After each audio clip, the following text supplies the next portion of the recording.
Sarah, when you get a chance, if you could set me up to record, please. Thank you.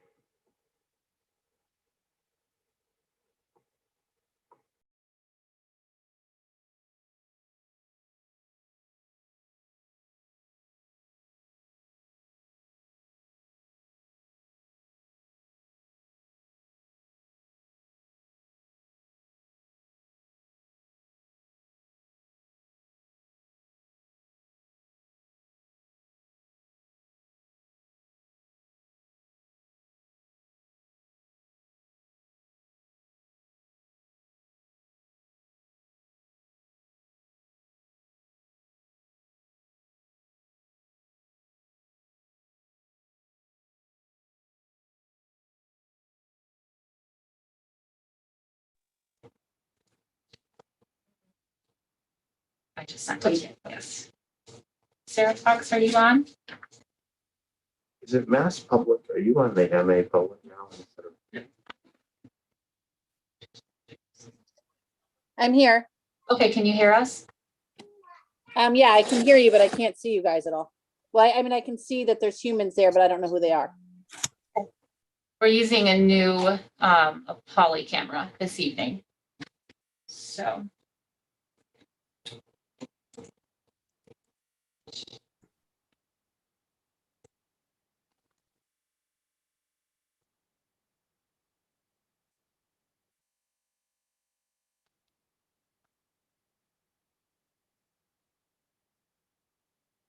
It's not connecting.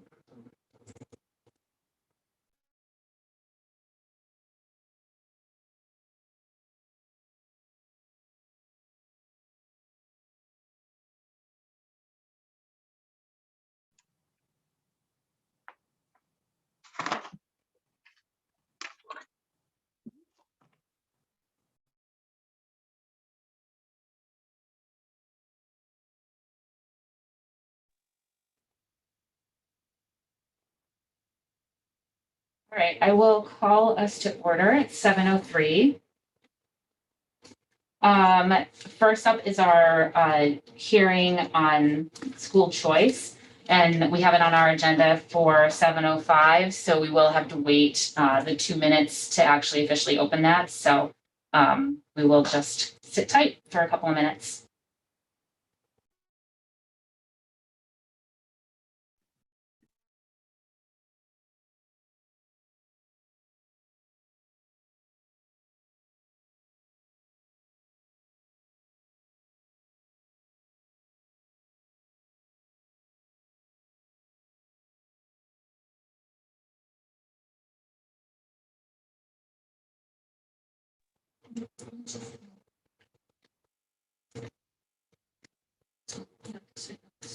What's your signal? Public too. The right here. That's security.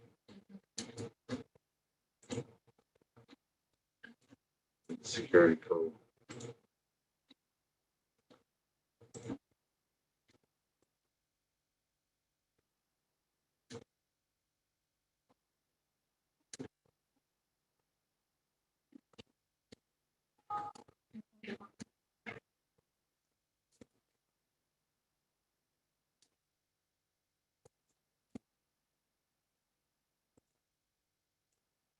Okay, it is 7:05, so I will ask for a motion to enter into the public hearing on school choice for the 2021-2022 school year.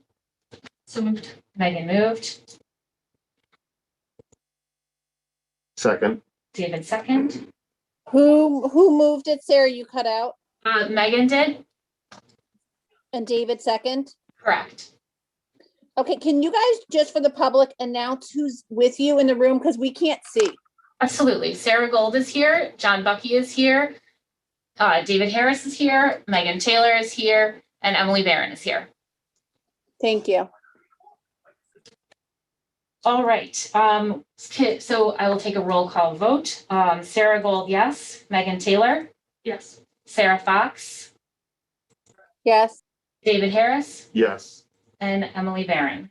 Yes. All right. So we enter into the public hearing at 7:06 p.m. Dr. Bucky, do you want to put forward your recommendation before we ask for any public comment? Sure. I would recommend that we not go into school choice. Okay. I think with all the variables at play, adding an additional one for next year, I would not advise. Okay. All right. Thank you. So does anybody have any public comment around the school choice issue?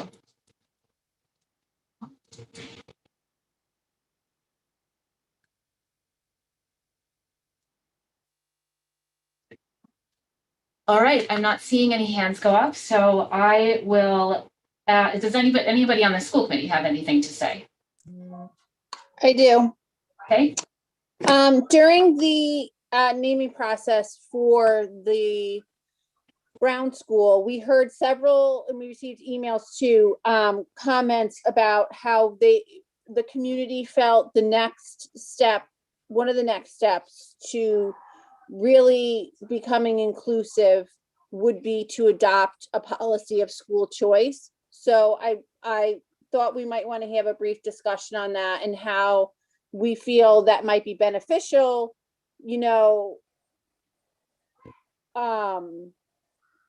whether there's plus and minuses, or at least just, give it some discussion, because that was something we heard from the public and it was important to them. So whereas we might not, overall choose to go with it, I think that it would be prudent for us to at least give it some time for discussion, since we already heard that the community feels that this is important for being a truly inclusive district. And I don't know if that hand was up, but I do see, at least on my side, a hand is up. okay. Sarah, can you just, where did we hear this public comment?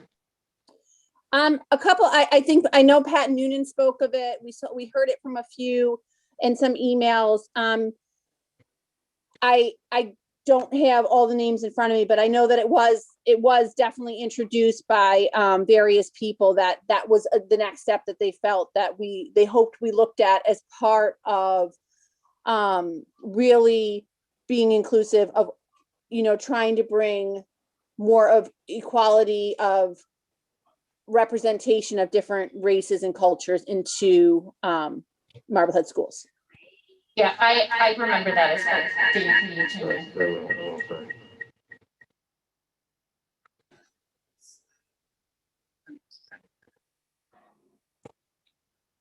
Are you muted? Yep. Okay. I remember that as well, Sarah. And I think, thank you for mentioning that, because I do think, it bears noting. In the way that I thought about it coming into this meeting, I think it's a difficult thing to do for next year because of all the variables that we're still unsure about. But I would, assuming that, next year is far closer to normal, and then the year after that is even closer, or hopefully completely back to normal. I would like us to take a look at this moving forward. I don't know of a time when Marblehead has done this, but I think it would be worthwhile to really look at and decide, if we're not going to do it, give some really, really solid reasons why. Yeah. Through the chair. Mhm. I would just suggest that I went to a METCO meeting on Monday where they're looking to diversify their funding and enrollment allotments to districts, and Assistant Superintendent Nan Murphy attended the session yesterday. And so we do have the option of our current allotment of students for next year, but petitioning METCO to increase our enrollment in that, I'm not sure that school choice would get you the end result that I think I hear the discussion being about. But if you would like us to explore increasing our enrollment from METCO, that's something that Nan and I would be happy to explore. Well, I think that the idea of school choice, at least from my, being more inclusive, and METCO is a fabulous program, and I'm always interested in looking at ways we can increase our enrollment. But it's all races. It's giving an opportunity for all races and all cultures outside of what our demographic, I mean, our demographic in Marblehead is definitely slated very clearly in one direction. And I think it was more the idea of Agree with that. showing more of a melting pot, if you will. I mean, that's definitely probably not the best description, but just, you know, bringing in other races, other cultures, being more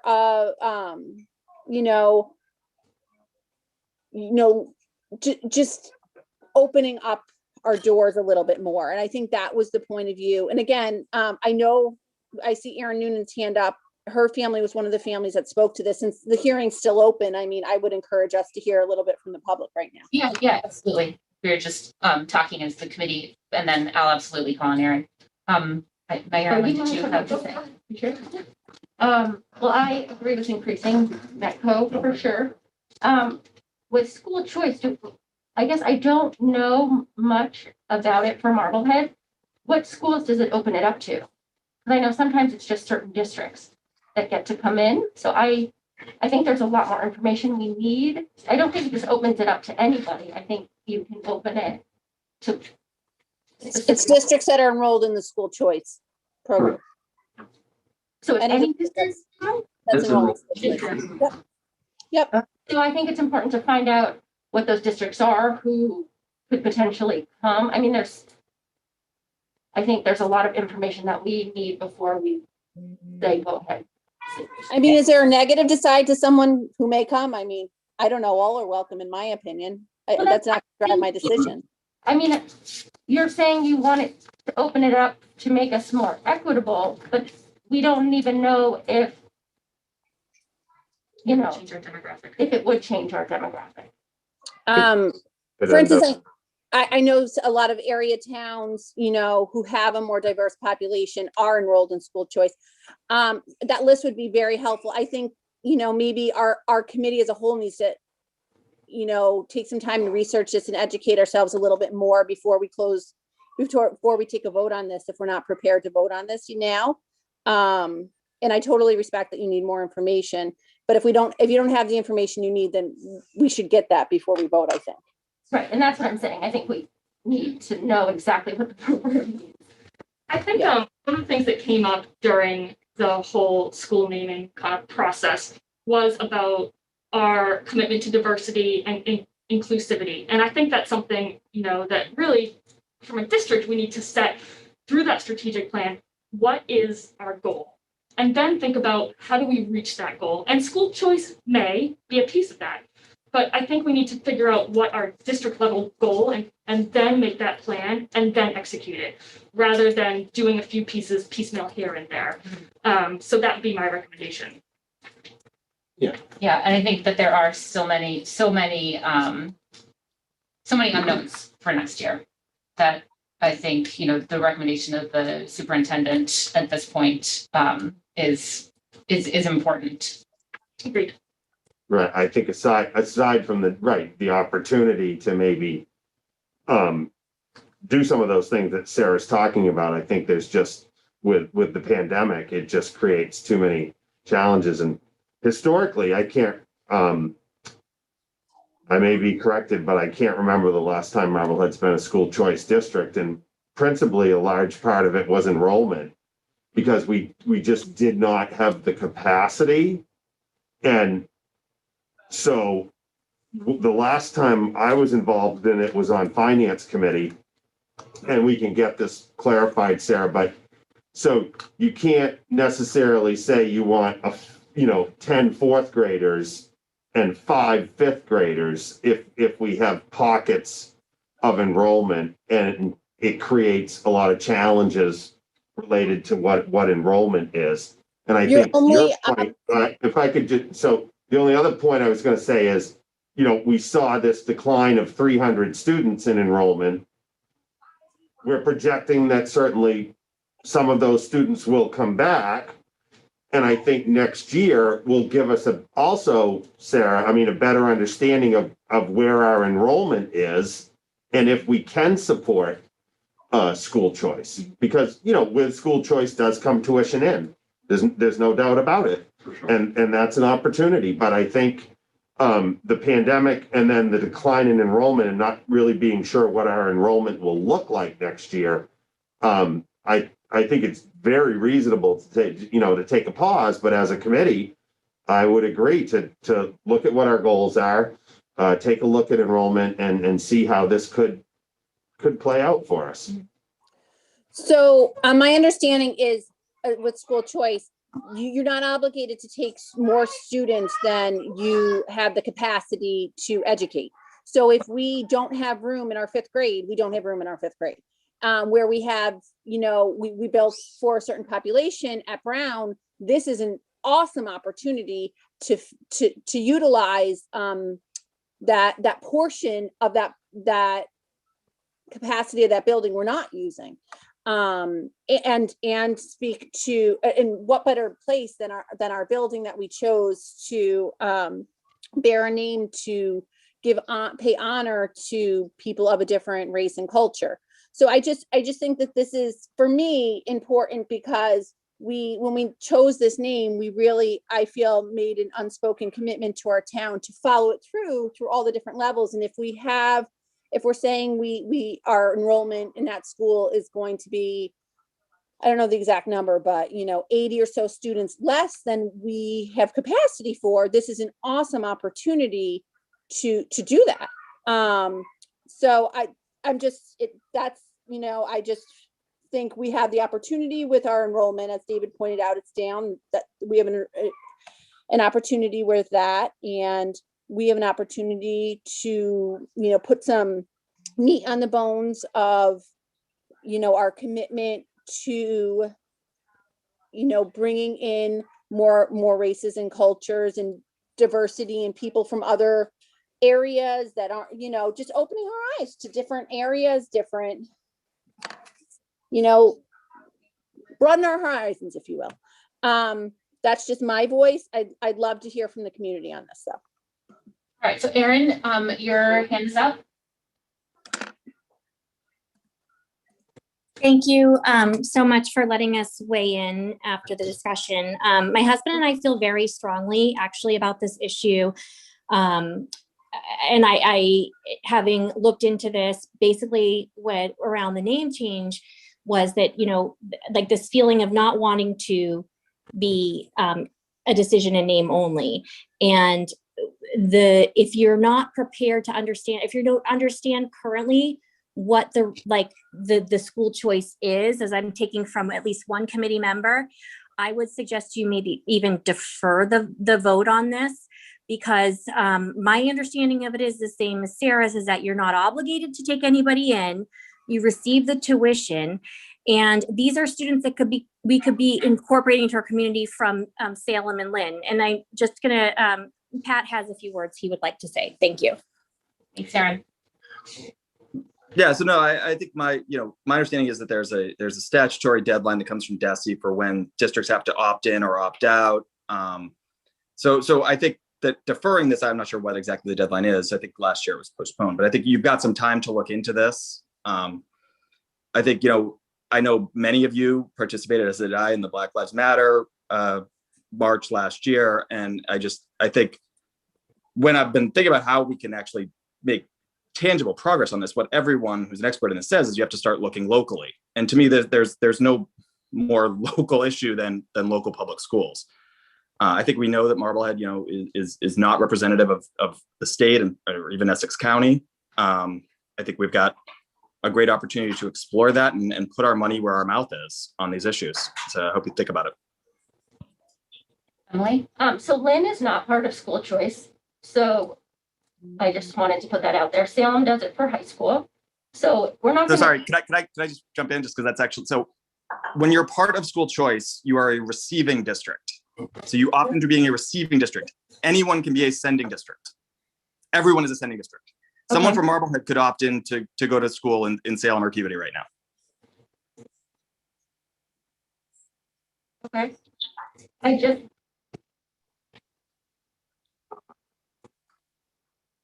All right, Christy Herbert, you have your hand up? Thank you. I am torn on this because while on one side, I think it's super important to actually walk the walk and not just name a school and talk the talk. And that's just one school. We're talking the whole district. I am concerned that we can't sort buses for the students that we have. We can't sort COVID fully. No one can, and that's understandable. We can't sort the spacing in our schools currently with the COVID regulations that we're trying to enact and maintain. And with all of that, I do have a concern that this particular year might not be the best year to then enact what should be a well-structured and strategic plan of how to welcome students from other districts, how to make sure that we have an internal culture that celebrates and welcomes those students properly, because I want to see it be a success. And I'm concerned that moving too quickly won't give us that success. And I also fully acknowledge that this is also one of those arguments of if you never make the change, there is always going to be something preventing you from making the change. There's a million different reasons. So that's just to say I'm completely torn, but I think all of those pieces should be part of the discussion as well. I think that really sums up where my head is at. It kind of pains me to think about not doing this, but it also, the COVID aspect of it, that variable, that unknown is so big right now. Things look good for next fall, and hopefully they will be, and maybe they won't be. And this is something that I do think I would love to see us adopt. And I would love to see us adopted, next time around. I just am really antsy about it right now. Thanks. Cindy? Hi.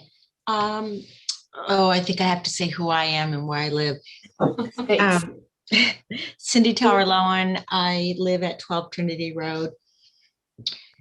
So I am for school choice, but was it Christy who just talked in terms of, being torn? I actually agree with her because there has been so much on the table within this last year. Obviously, COVID it is the thing that was on the table. But internally, we have some issues just in terms of the last few years of METCO, in terms of building it up, in terms of the program, et cetera.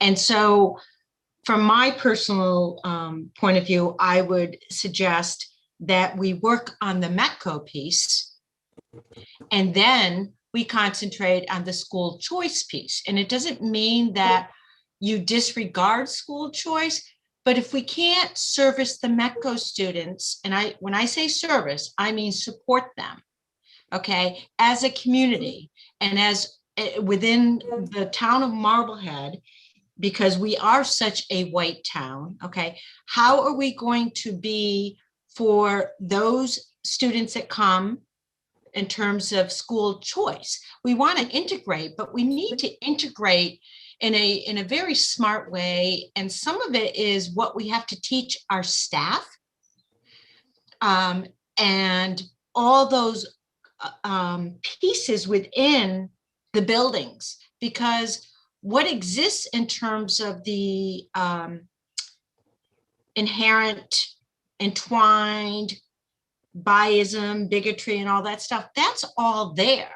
So why not at this point work on that while we're working on the strategic planning in terms of how we're going to change the curriculum, how we're going to support these students the best way that we can.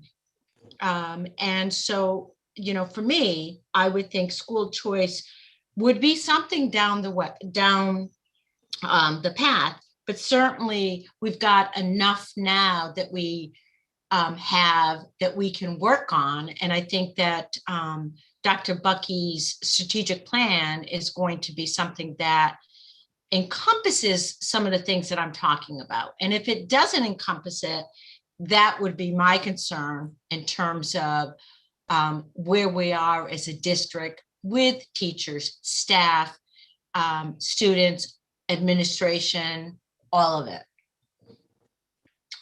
And that's all I have to say. I thank you very much. Thank you, Cindy. All right. I don't see any more hands up. I guess my first question to the committee is, do we want to move forward with a vote tonight? I'm ready to vote.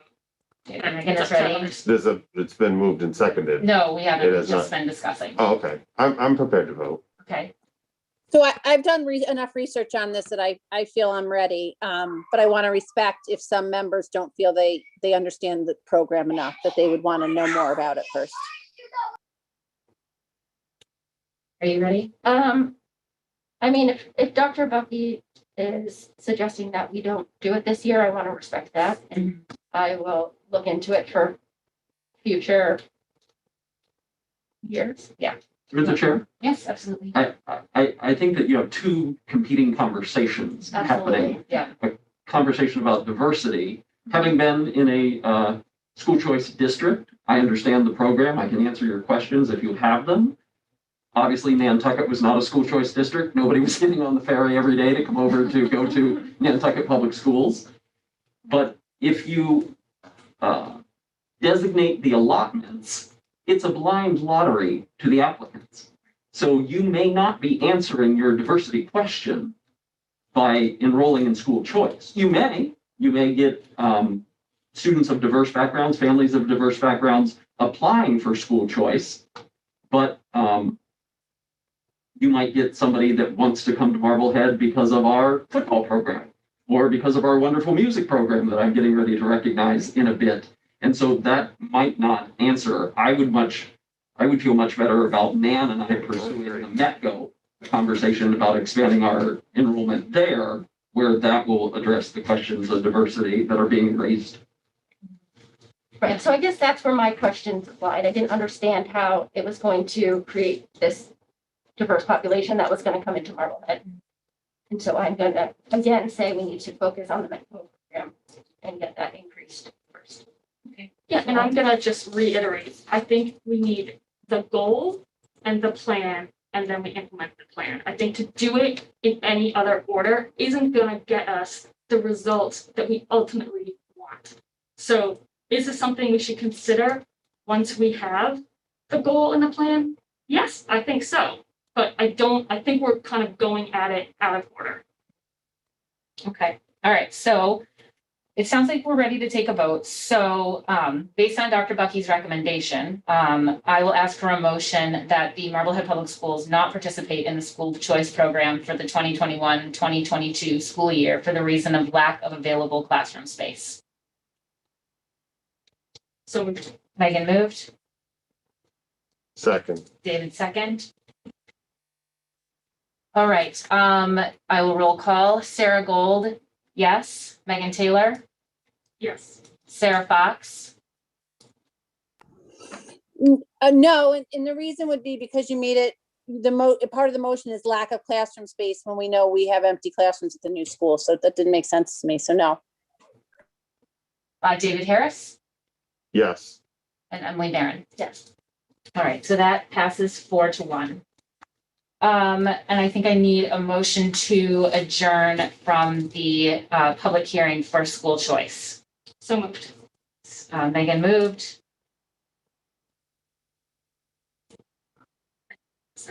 Second. Second. Oh, David second. All right, Sarah Gold, yes. Megan Taylor, Yes. Sarah Fox, Yes. David Harris, Yes. and Emily Barron. Yes. All right, that's 5-0, and we are adjourned from the public hearing at 7:30 p.m.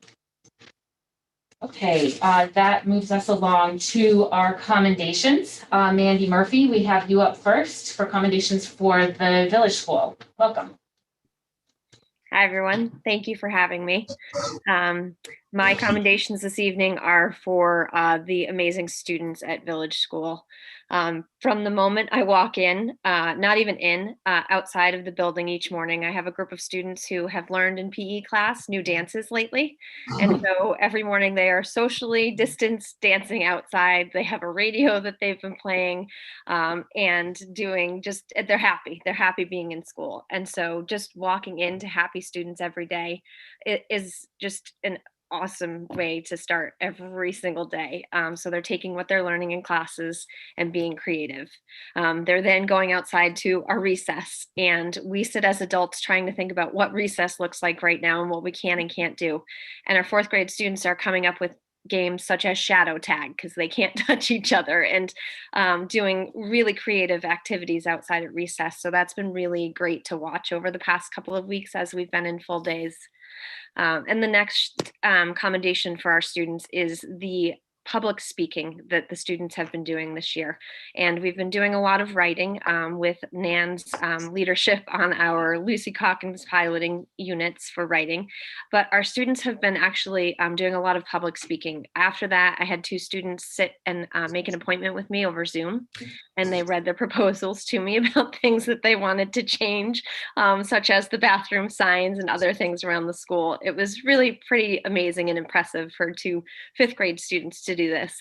And then we have 6th grade students who have now started something in our culture at Village School, where they're doing a morning joke. And so they are sending in videos to me, and they've started this so that now every single classroom in the building or outside of the building, students are starting to send videos every day, taping themselves, giving this joke, and just starting everybody's day on a positive note. So I think just shout outs to our amazing students for all of the hard work they're doing and all of the positive energy that they're bringing to the classroom every single day. So those are my commendations for this evening. Thank you. Thank you, Mandy. Those are great. Anybody else? Got one. So I would like to commend the board at the Magic Hat. They recently gave $7,000 to each school, so totaling $35,000. And they have worked incredibly hard, and as always, we're incredibly grateful to them. They have found a way to bring in money instead of closing their doors over the last year. And you know, they're a huge asset to this system, and their dedication. I wanted to note that. Absolutely. Agreed. Yeah. Thank you. John, did you have one? I do. I want to commend the Marblehead Public Schools Music Department, who for the 7th consecutive year has had Marblehead named Best Community for Music Education. And we have tremendous music educators across the district. 2 of them came to meet with me last week to share this news, and their passion and energy in a year when a lot of music education has been stifled because of COVID and restrictions on using instruments inside or singing inside or masks. And so the fact that for the 7th consecutive year, Marblehead is named a Best Community for Music Education, I just want to commend our music teachers. Absolutely. Thank you. Awesome. Yeah, well deserved on that. 100%. Anybody else? Sarah, sorry. So I wanted to commend Amanda Rivers. She's done a tremendous job at our pool testing program. In my mind, it's been a great success. She's put a lot of time into it. We kind of threw it at her unsuspectedly. She grabbed that ball and ran with it and developed a great program. From what the feedback I hear from parents is she's able to make the children feel comfortable, or students, I shouldn't call all of them children, make them feel comfortable, and, you know, they credit her with that success. So I just wanted to take this opportunity to commend her. Thanks, Sarah. Absolutely. All right. I think that moves us along to our student representative, Dan Howell. Dan, are you with us?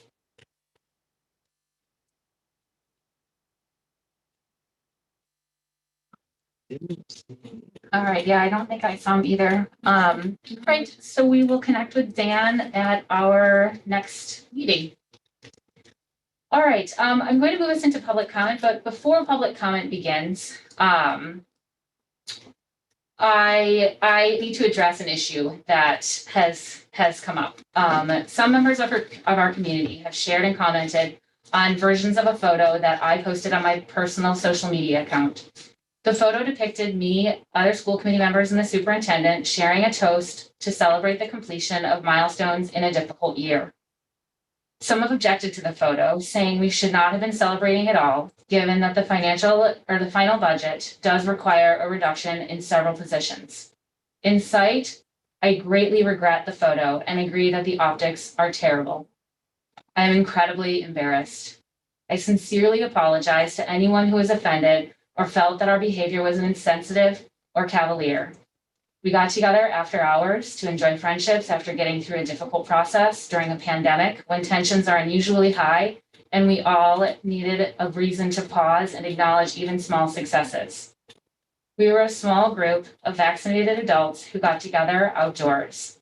Safety guidance has been incredibly important to me, and I also regret that the picture suggests that we were being overly relaxed in those standards. With that said, I also feel the need to correct some of the misinformation that has been conveyed on social media. First, our gathering was not an open meeting violation.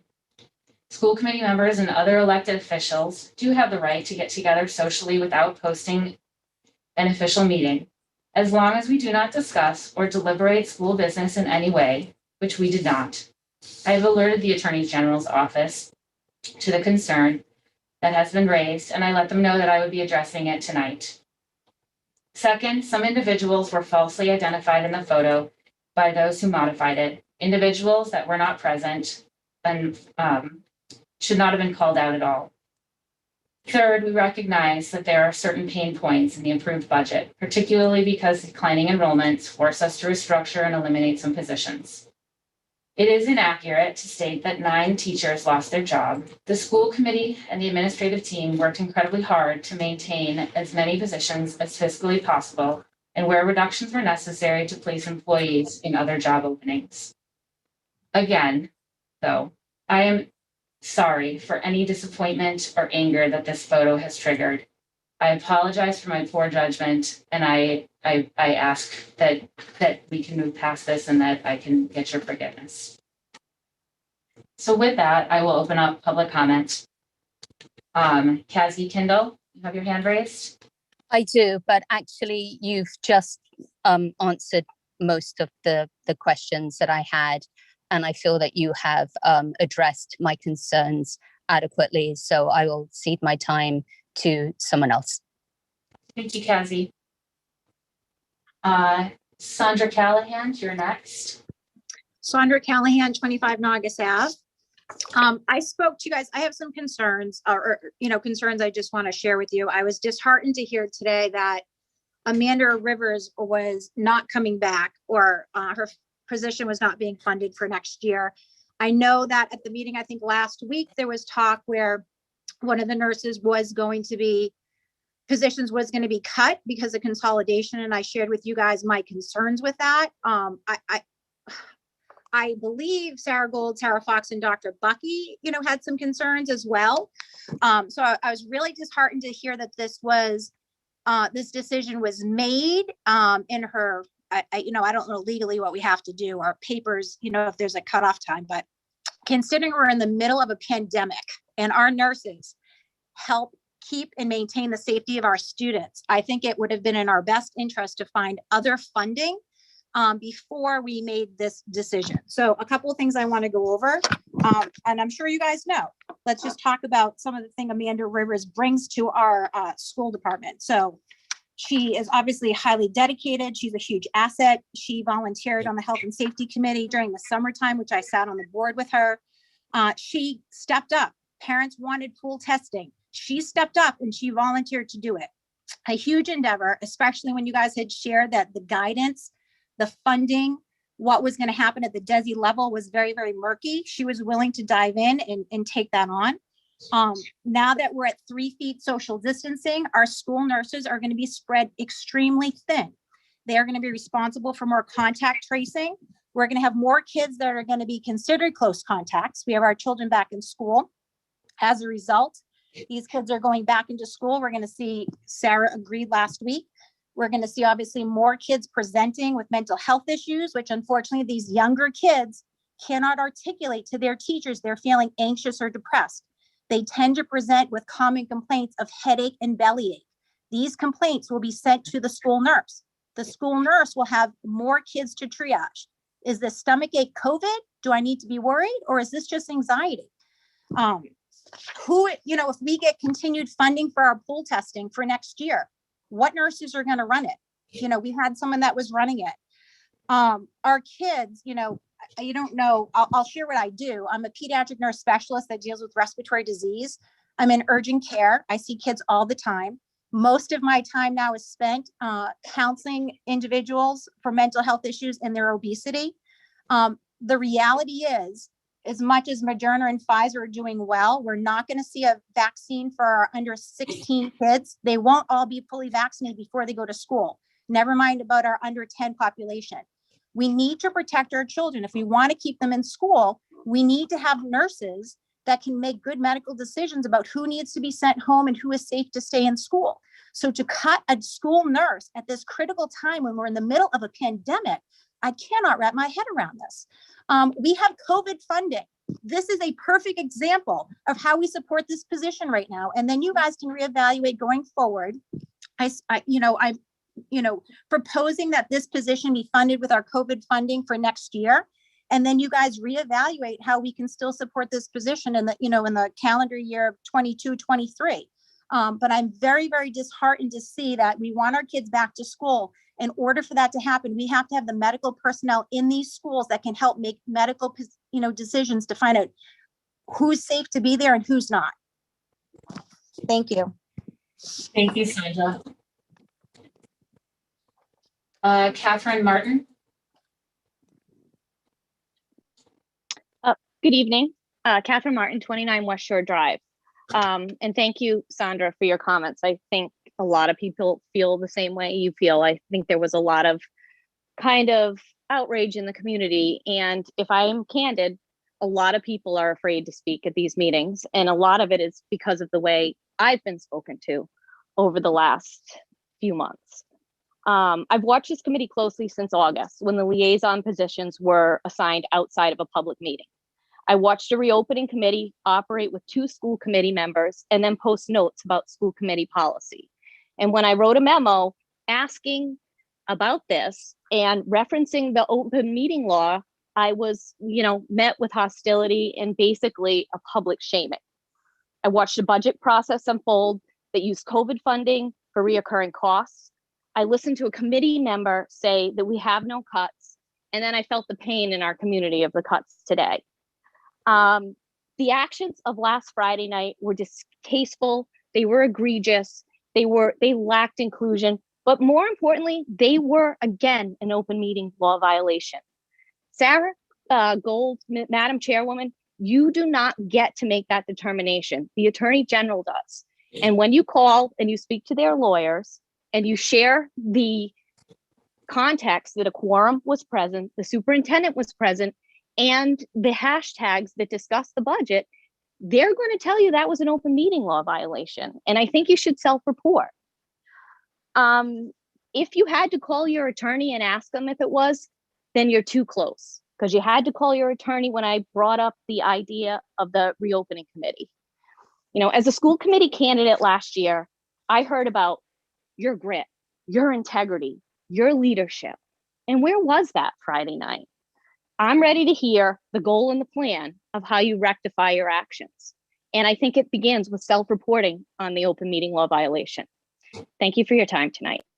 Thank you, Katie. As I mentioned, I did call the AG's office and I did talk with them and self-report. So can we expect the process to move forward where you will now have to have, there is a process. Did you self-report with the form to the AG's office? No, I called them and left a message and I'm awaiting a return. But okay, because the attorneys are available and anybody can file the violation report. You just actually fill it out and then you need to send it to you and to the town clerk. And then there's a process that you follow. And that's how you self-report. So in previous times when I've talked with them about open meeting violations that have occurred, you call them and you report it, and then you remedy it by putting it into an open meeting. And so in the fact that I discussed the fact that we were together on Friday night, we did not talk about any school business.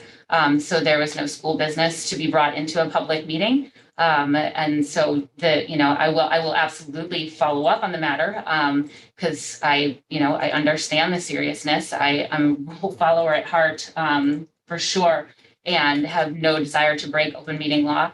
And so if there's any further remedy that's needed, I will absolutely take action on that. Jen Schaffner?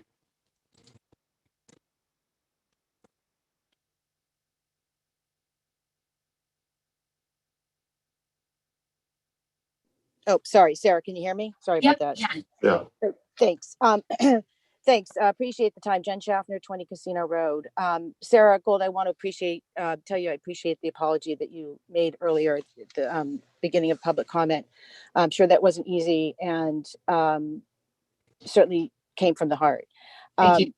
I've heard from a few folks over the past several weeks and months, or number of months, I guess I should say. And I've been asked for, and I've gladly provided my opinion on the school district policies and specifically on the budget process. Over the past week, or really the last 6 days, I have heard from numbers of parents in the district. Folks were upset and confused over this incident, focusing on the behavior of some of the school committee members at last week's after last week's vote on the budget. And what I told folks is, I don't know whether this incident displayed that certain members don't have empathy for our staff or students, or whether these members simply weren't aware that these changes were imminent. And frankly, I didn't know which was worse. So I do appreciate and thank you for that apology. Now, while this incident is quite concerning, the overarching issue here continues to be the underfunded budget for our school system, declining enrollment notwithstanding. As vice chair of the school committee 2 years ago, I was vilified with the chair for having the audacity to advocate for an increased budget for our schools that was an attempt to ameliorate some of the educational losses we experienced over 14 years of level funded budgets. That was before a pandemic.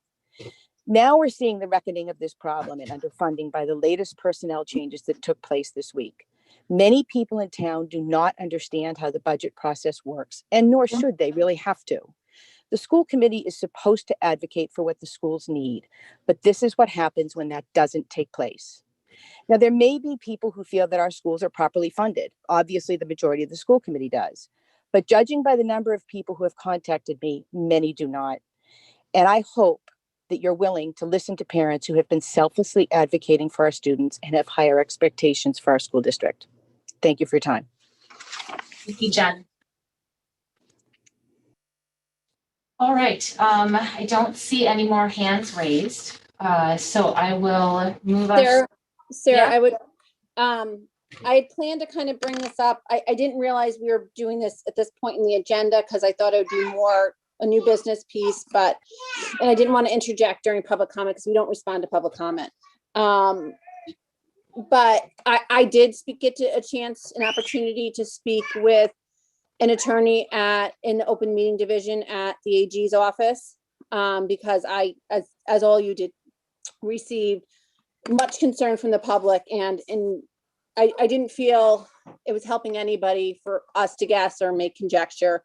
I'm a big proponent, and I have been for years. I've called them many times for various reasons, even when I wasn't on the board, just to go to the governing body to ask their guidance, because they know it better than anybody. And they explained the process. Point of order. Can I ask just Sarah, I want you to talk, Sarah, just 1 second, if I could. So point of order, we are under public comment. And I think Sarah can make comments under new business. And I'd like to just recommend that we, end public comment, and then Sarah can make her comments under new business would be my recommendation. Or we can just continue on. I mean, since the topic, it seems like the topic is related to some of the public comment, but not all of the public comment. So it's the will of the committee, either way. It's more related to Chairman Gold's statement, but I'm happy to wait to the end if you're more comfortable. Well, we can continue. I think you can continue. Okay, you know, yeah, go I ahead. think she can Okay. continue. And, you know, they're always very, very informative when you call. They're very clear that they do not make any formal determinations without a formal written violation. So there's no formal answers. The only mechanism in which they make a ruling is through that process. The process they explained was, you know, someone would file it, it would come before us. We would talk about it as a committee. We would, at that point, they said, talk about who was at the supposed meeting that is in question. They called a meeting because if the assertion is it's an open meeting violation, then who was there, what was said.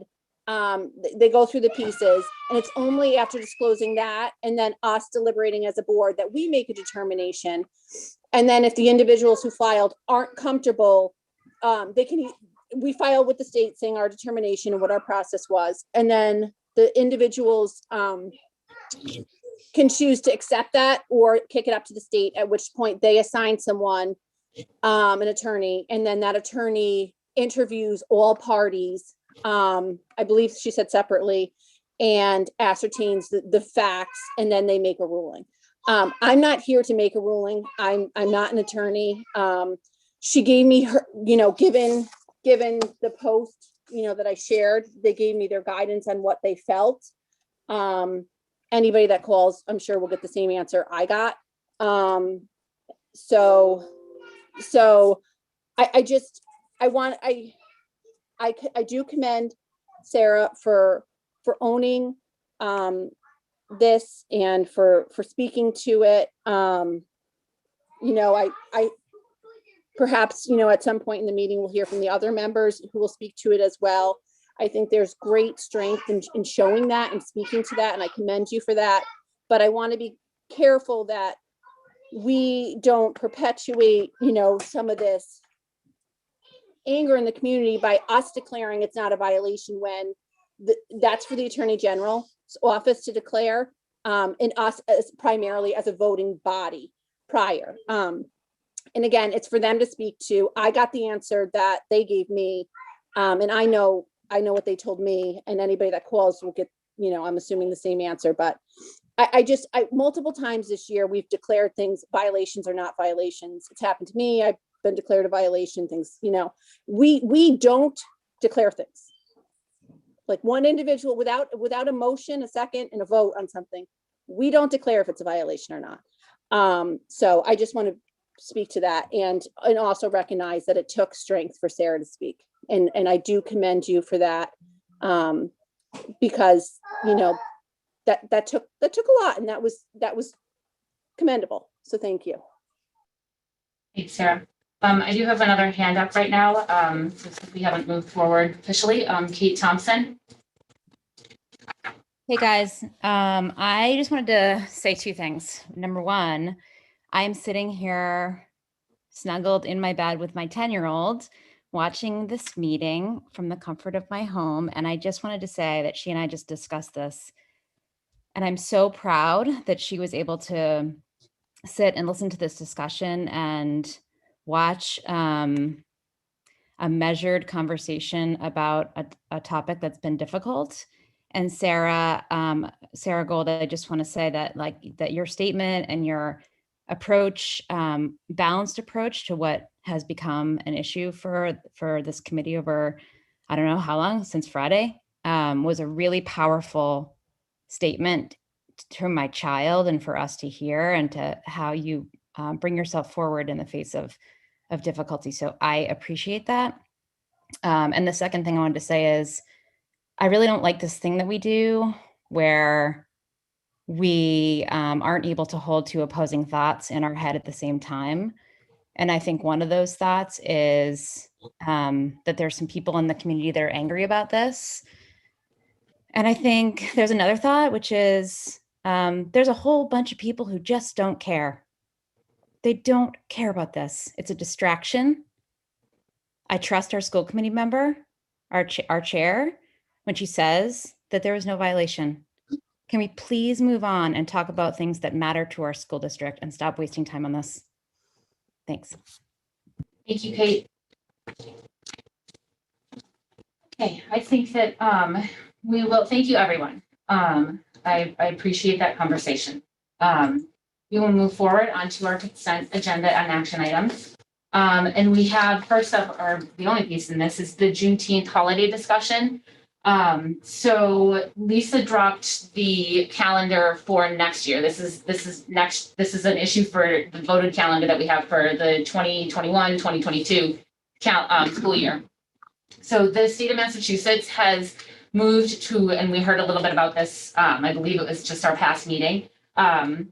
They've moved to declare that Juneteenth is an official state holiday. And it does not impact our calendar for our students for this current school year because we're out before the Juneteenth holiday, which is June 19th. But it does impact our calendar that we have voted for next year. So next year, our final day of school is slated to be the 17th of June. And so Juneteenth falls on a Sunday, which means that our teachers are back on the 20th, which is when it would be observed. However, if we have a snow day, then it kicks this into, it would be a Tuesday. If we have one snow day, it would be the Tuesday, the 21st would be our last day of school then instead of Friday, the 17th. So we do need to vote this. Lisa reached out to legal and we actually need to take 2 votes on this tonight. The first, and so I'll ask for the motions and then if there's any conversation that needs to occur around them, it can absolutely happen. The first is I would like to ask for a motion to recognize Juneteenth starting with June 19th, 2022. When it falls on a Saturday, it will be observed on the prior Friday. And when it falls on a Sunday, it will be observed on the following Monday. So moved. David moved. Second. Emily second. So Sarah, does that mean we have to change, we have to change this year too? No, because our students won't be in the building. It's just with our teachers. So it'll be worked out with them separately. Because our students are done on the 15th this year. Okay. That makes sense. Yeah. So it's not, and that won't be a problem with the union working that out for their days, right? No, they'll figure that out. John will work with Joan. That makes total sense. And then my other question is, there was a question at one point if we might need to, as we get closer to knowing the actual opening of the Brown School, if we may need to tweak that. Does David have any insight that we might have, that we can maybe kill multiple birds with a stone? Are we solid on our opening date as it connects to that, or do any tweaks need to be made at this point? Or are we not ready to talk about it? That may be the other option. I think it's something that is being considered, Sarah, for sure. And, the superintendent is aware of the September 1st date, and there might need to be some adjustments that get made to make sure that everything lines up properly with that K-3 group. And I think there will probably be more discussions as we go forward. Yes. Okay. Yep. So, but this vote right now is just if we want to observe the holiday. It's not an if, but we need to recognize that we need to officially observe it. Okay, so it's just, so it's ratifying that we're going to observe it. That's the first motion. Yep. All right. I thought we did that at the last meeting. Didn't we recognize it as an official holiday at the last meeting through a vote? I don't think so. I don't think we took a vote after that, after the presentation by Ms. Sliney. Oh, I thought we did. Okay, never mind. Any other questions? All right. Sarah Gold, yes. Megan Taylor? Yes. Sarah Fox? Yes. David Harris? Yes. And Emily Barron? Yes. All right. So that one passes 5-0. Thank you.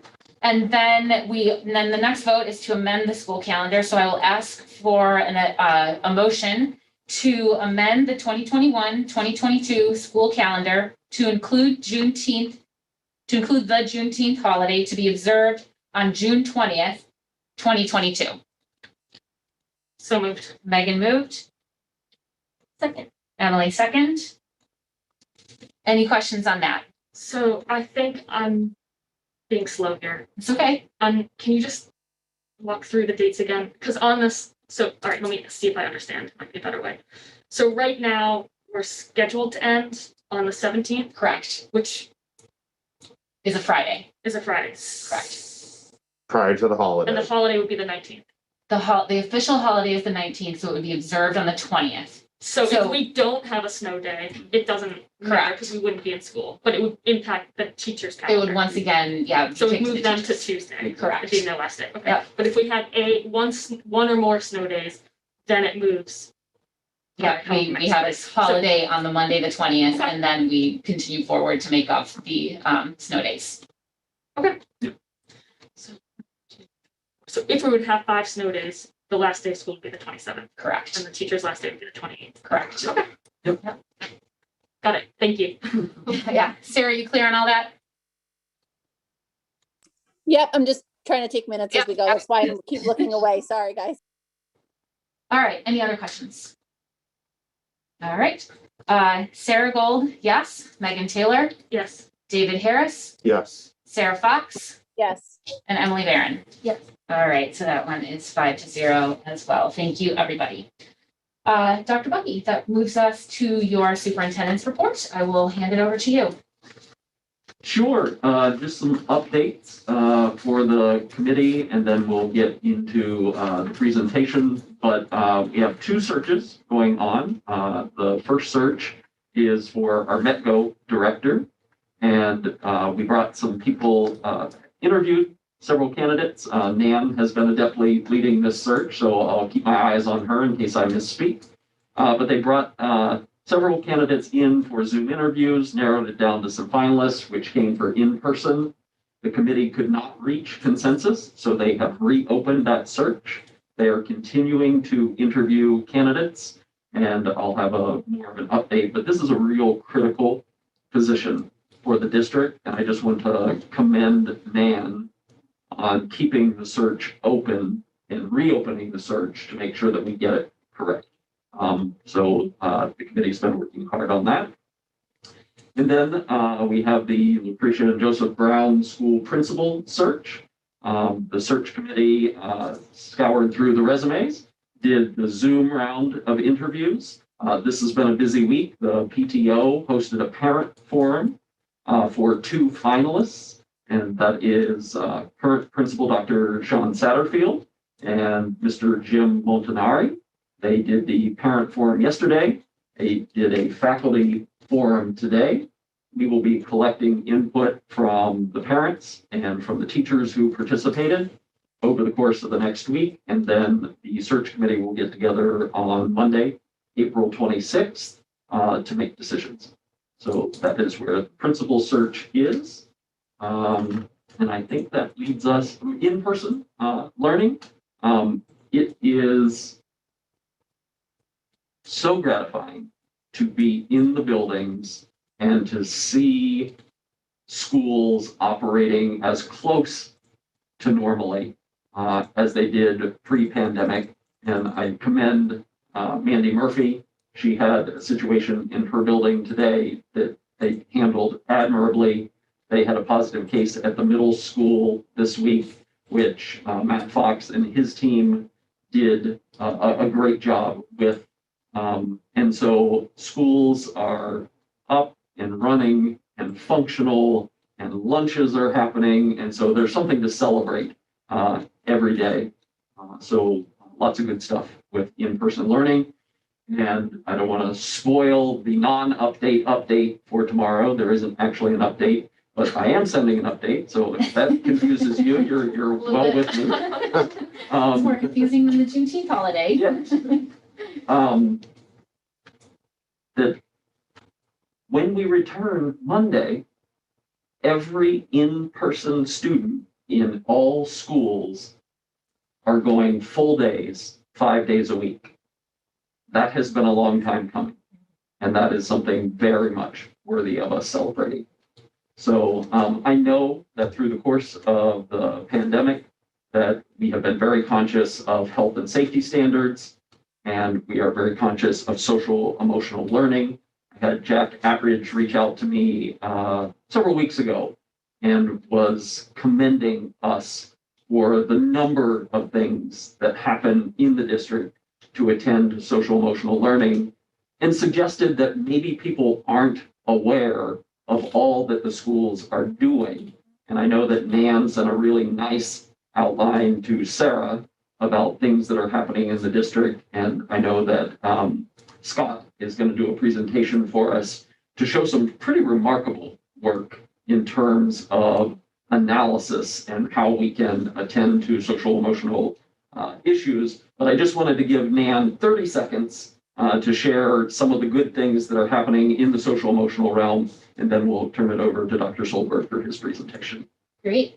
Nan, I will apologize first. I think in all of the emails that got sent out today, I did not forward yours to the full committee. So I will do that later this evening or tomorrow. Great, thanks, Sarah. And really that email was a follow-up to a conversation that you and I had in the hallway one day. Okay. It was not for any other reason than to just reconnect around your inquiry. So all right. It's perfectly fine that it's not included. I just, to echo Dr. Bucky, the teachers are just amazing. So there are layer upon layers and layers of support, but really the greatest support is in the bonds that are being built in the classrooms on a daily basis. Teachers high-fiving or virtually high-fiving, and just words of encouragement and fun that's happening again in schools. But their curriculum, and when we look at curriculum, we've got strong second steps programming happening in all of our elementary schools. We had professional development at the beginning of the school year around responsive classrooms, and that has all been broadened and deepened throughout the year. I have met and have been lucky enough to attend the high schools programming and work that they're doing both as an adult team and as student-led teams, which I think Scott's going to refer to in a bit. And tomorrow I have a meeting with Dr. Jamie Slavitt at the high school, and we're going to try to put together a parent forum where we can get some district experts together talking about what kids need from us as adults and how we as adults need to support each other in our struggles maybe that we're having with our own children in the home, conversations that we're struggling with around academics or around social emotional health, and how we can help families facilitate those conversations. So that will be coming hopefully in late April, early May to our district. We will hopefully be able to offer 2 sessions, one to our elementary families and one to our secondary families, as the needs are just vastly different and yet so similar. So that I wanted you to know is coming as a community, and just the ongoing work has just been, it's been great to see it unfold. And if anybody has any questions about what's happening, feel free to email me or call or reach out, and I'm happy to go a little deeper into it. Sarah, you thought your hand up? Yeah, I just wanted to I thought this was a good place to commend all of our staff, our teachers, our custodians, our paras, everyone has just, I mean, they're all under tremendous stress, just like everybody in this pandemic is. But when you see them with our students, whether it's via Zoom or driving by a school or hearing from children that are in the schools, all you hear is like the teachers are showing up, and all the staff are showing up and putting smiles on their faces and making it positive for these kids. And that is hugely, hugely impactful for giving them a sense of normalcy. And we've had a great number of parent volunteers, from my understanding, too, these last couple of weeks that have made it possible. So it's coming together. And I wanted to just put out there that I've heard a lot of positive feedback of what we're seeing from our staff in these last few weeks. Great. And I just want to reiterate on that there are so many different layers and that everything is so personalized in our district based on student need that I've been part of some really, really worrisome conversations and seen what those resolutions for students have been. And I've been beyond impressed by the level of care and attention that kids are getting that are really struggling. The one thing I would like us to start doing, whether it's at the school committee level or the district level, I'm not sure where that's most appropriate, and Dr. Bucky and Nan can definitely help guide us on that. But where we know we'll still have a population of medically fragile children, you know, and I'm obviously speaking as a parent of a medically fragile child, but I'm speaking as a school committee member because I deeply believe as we all do, that we educate all of our students. But I'd like to see us start talking about that plan for those students in the fall. I think that will help their social emotional anxiety and that of their families greatly. But also, we want to make sure we have our ducks in a row, that we have everything in place, and that we're not, you know, having to play catch up in June, July, and August. Again, I don't know what that looks like. But if there's an opportunity to be involved in any way, I would welcome that. And I think it would bring relief to many people to know that we're working on it. In all transparency, Sarah Fox did reach out to me, and that those conversations are underway. But just to underscore, I walked across the hall immediately from hanging up and had the conversation with Nan, who had already been in contact with some local area assistant superintendents, because everybody's looking to be able to attend to the diverse needs in their district and to make sure that all students have a plan for safely being educated in the fall. So I just want to commend Nan, and while we don't have anything to present tonight, I do want to reassure Sarah and the community at large that that is something that is forefront in our mind as we're planning for September. And Dr. Bucky, when I called him, and I think I had spoken to Nan, I spoke to Nan as a parent, but called Dr. Bucky, you know, as a school committee member. And both of them were both like very supportive of, yes, this is something we need to do. So I just want to make sure I put that out there. So I think that transitions nicely into the strength of our community and the supports that we have. I know the Board of Health is added a layer of looking at mental health concerns and social emotional concerns. And I just want to be clear, we're very appreciative of an additional layer, but that isn't as a result of a deficit in the schools, that it was something that wasn't being attended to or being missed at the school level. And I think Dr. Solberg's presentation tonight will kind of drive home some of the in-depth work that we're doing. And I could spend the next 15 minutes reading his resume and his scholarly publications and his work at BU, but I think the presentation will speak for itself. And we are so lucky, is the wrong word, in Marblehead by the strength of our community and the expertise that people have in so many areas. And I see that on the building committee. When things come up, people have areas of specialty and expertise that are really lending a great deal to that project. And so when we talk about social emotional learning, there are people in the community who have joined various committees, whether they're teaching and learning, and then created subcommittees that created task forces, that created work groups. And it's just such a community of collaboration and giving. And so I will turn it over to Scott with the thank you for all he has done to support social emotional learning, particularly at the broad reopening level. So Scott, Dr. Solberg, please take it away. Thank you. I'll go ahead and share my screen. So Scott Solberg, 1 Ramsey Road. I always forget to do that. So thank you to Cindy for reminding me of that. Unfortunately, my computer's a little slow on Zoom, so it'll, oh, nope, looks like it's catching up. So what I'd like to do with permission, and thank you, John, that is exactly what my sentiment is, that there are a lot of parents with amazing talent. I learned that firsthand being on the CPAC and just the talent that we saw on that committee, and it just reverberates all through our town. It's amazing. And I just want to call out, I always do, Jamie Slavitt.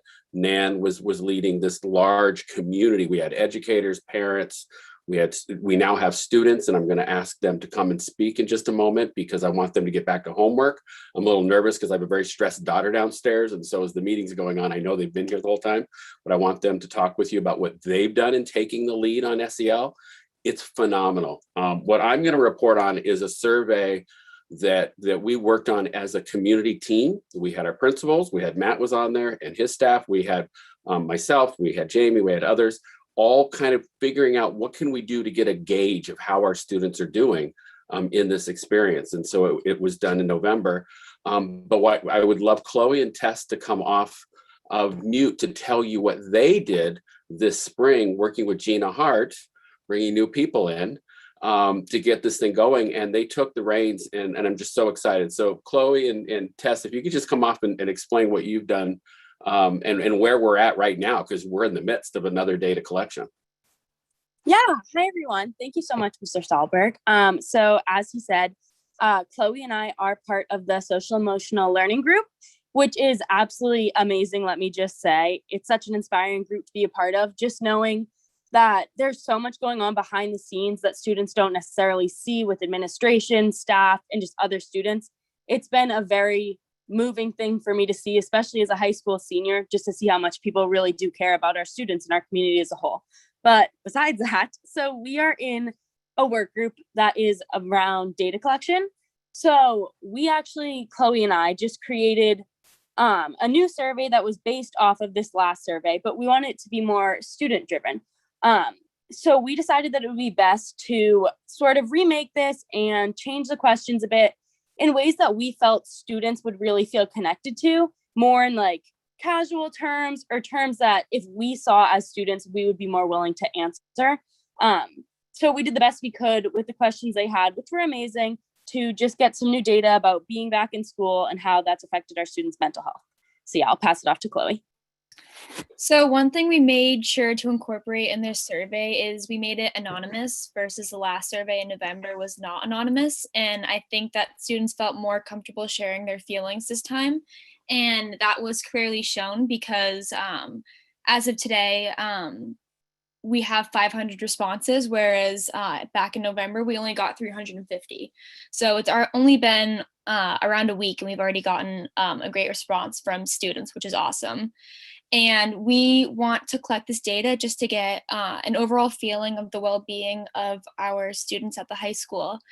And we'll then use it to incorporate more programming and resources for students who are struggling in hopes of making school just a better environment and overall positive place. Thank you. I get choked up. It is so amazing to work with these two. And what Gina's been helping, just creating their voice and just seeing the quality of work. And I can't wait to see what they do with the result and what's gonna be happening in the school. Gina, did you want to say something? Say any words?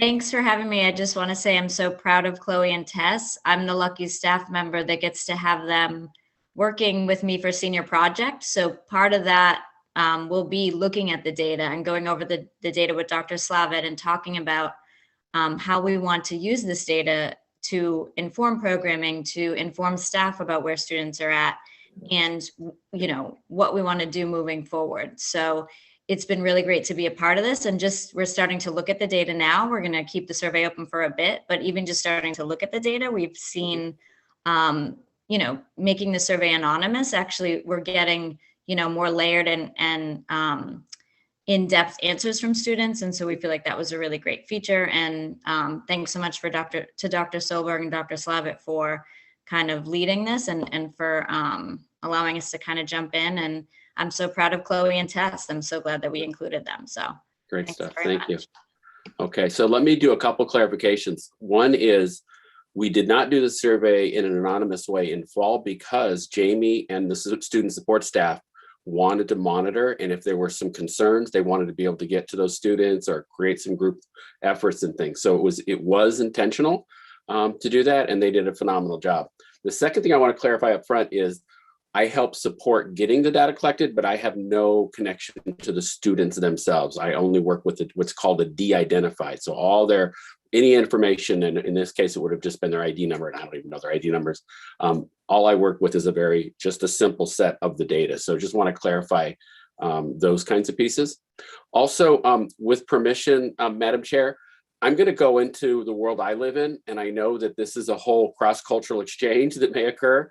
I want you as the committee to ask questions to make sure you're understanding what's being presented, and I am totally fine with being interrupted as we go along. So if you will be willing to do that, it will help. I want you to understand what it is.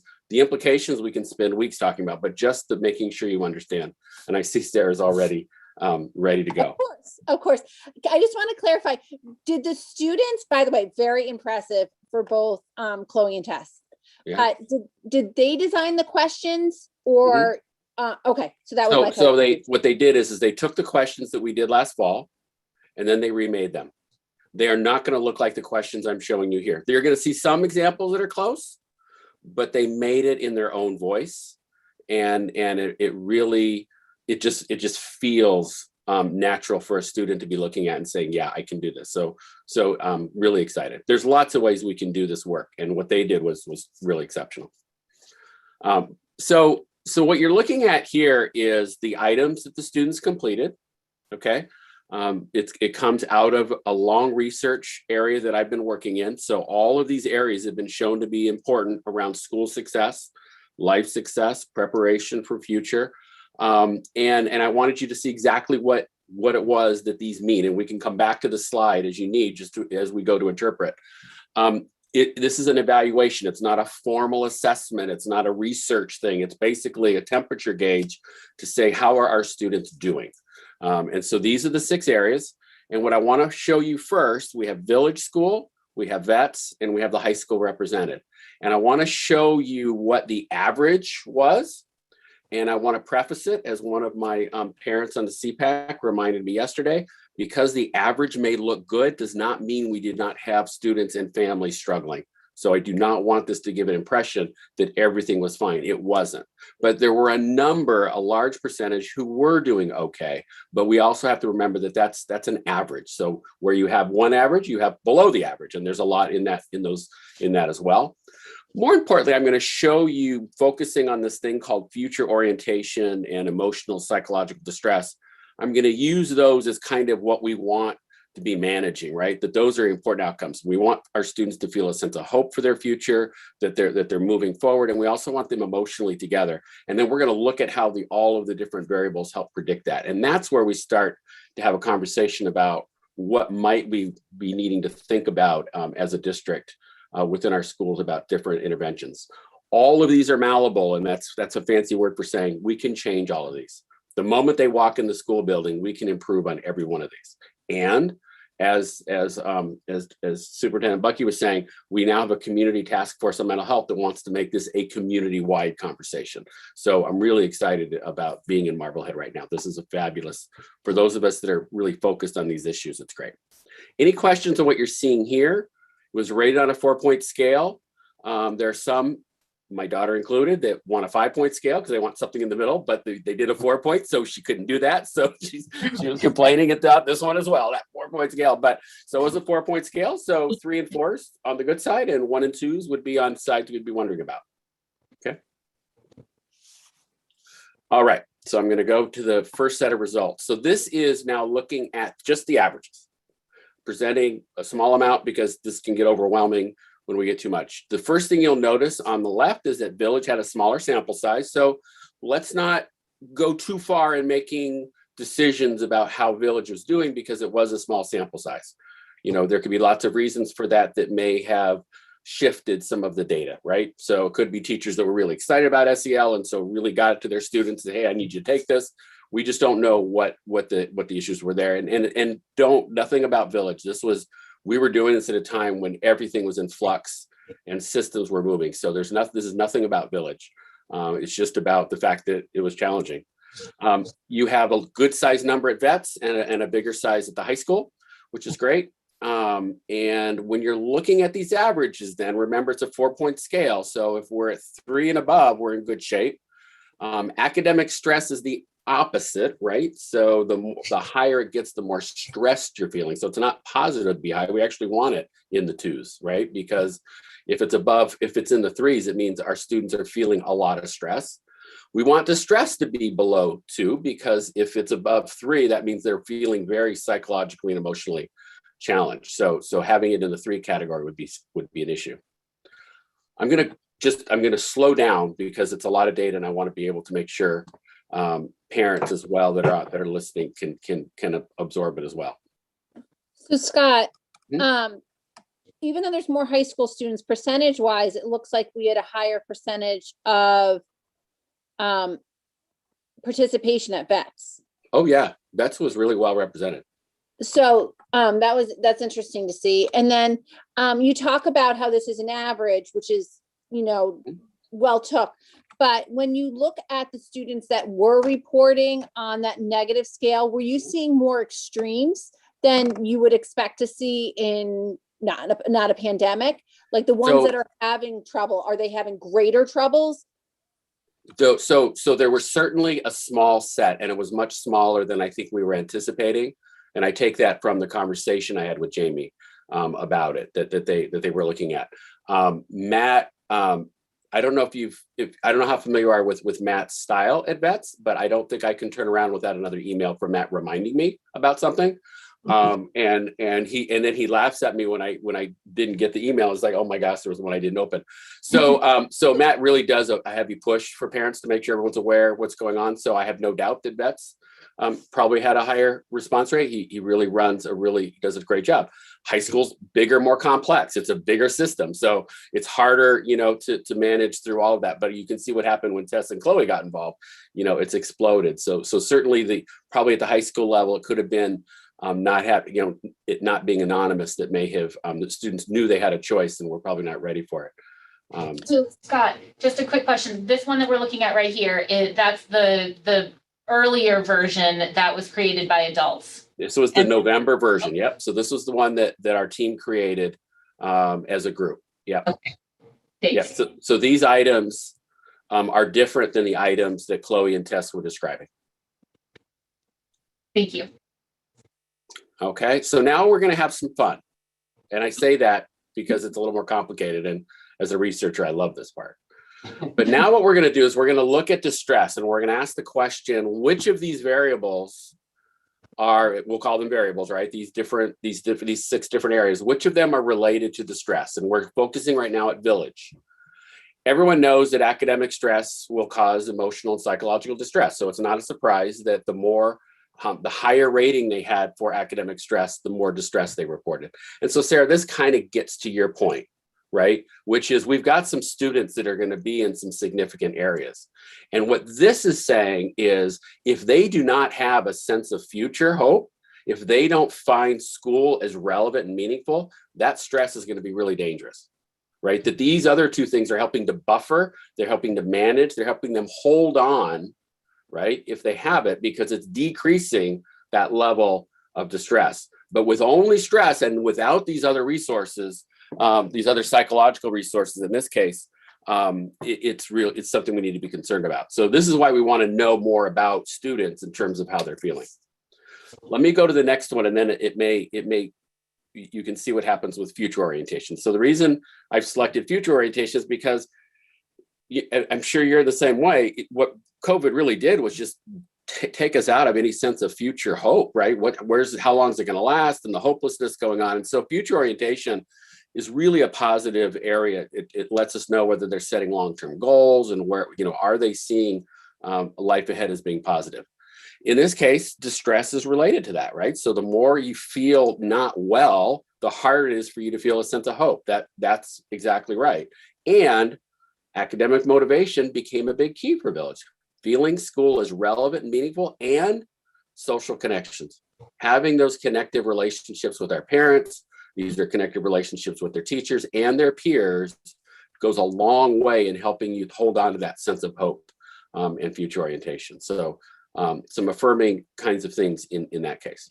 Let me pause at Village, and we're going to do the same thing then with vets and with the high school. Good? I think we're good. Okay.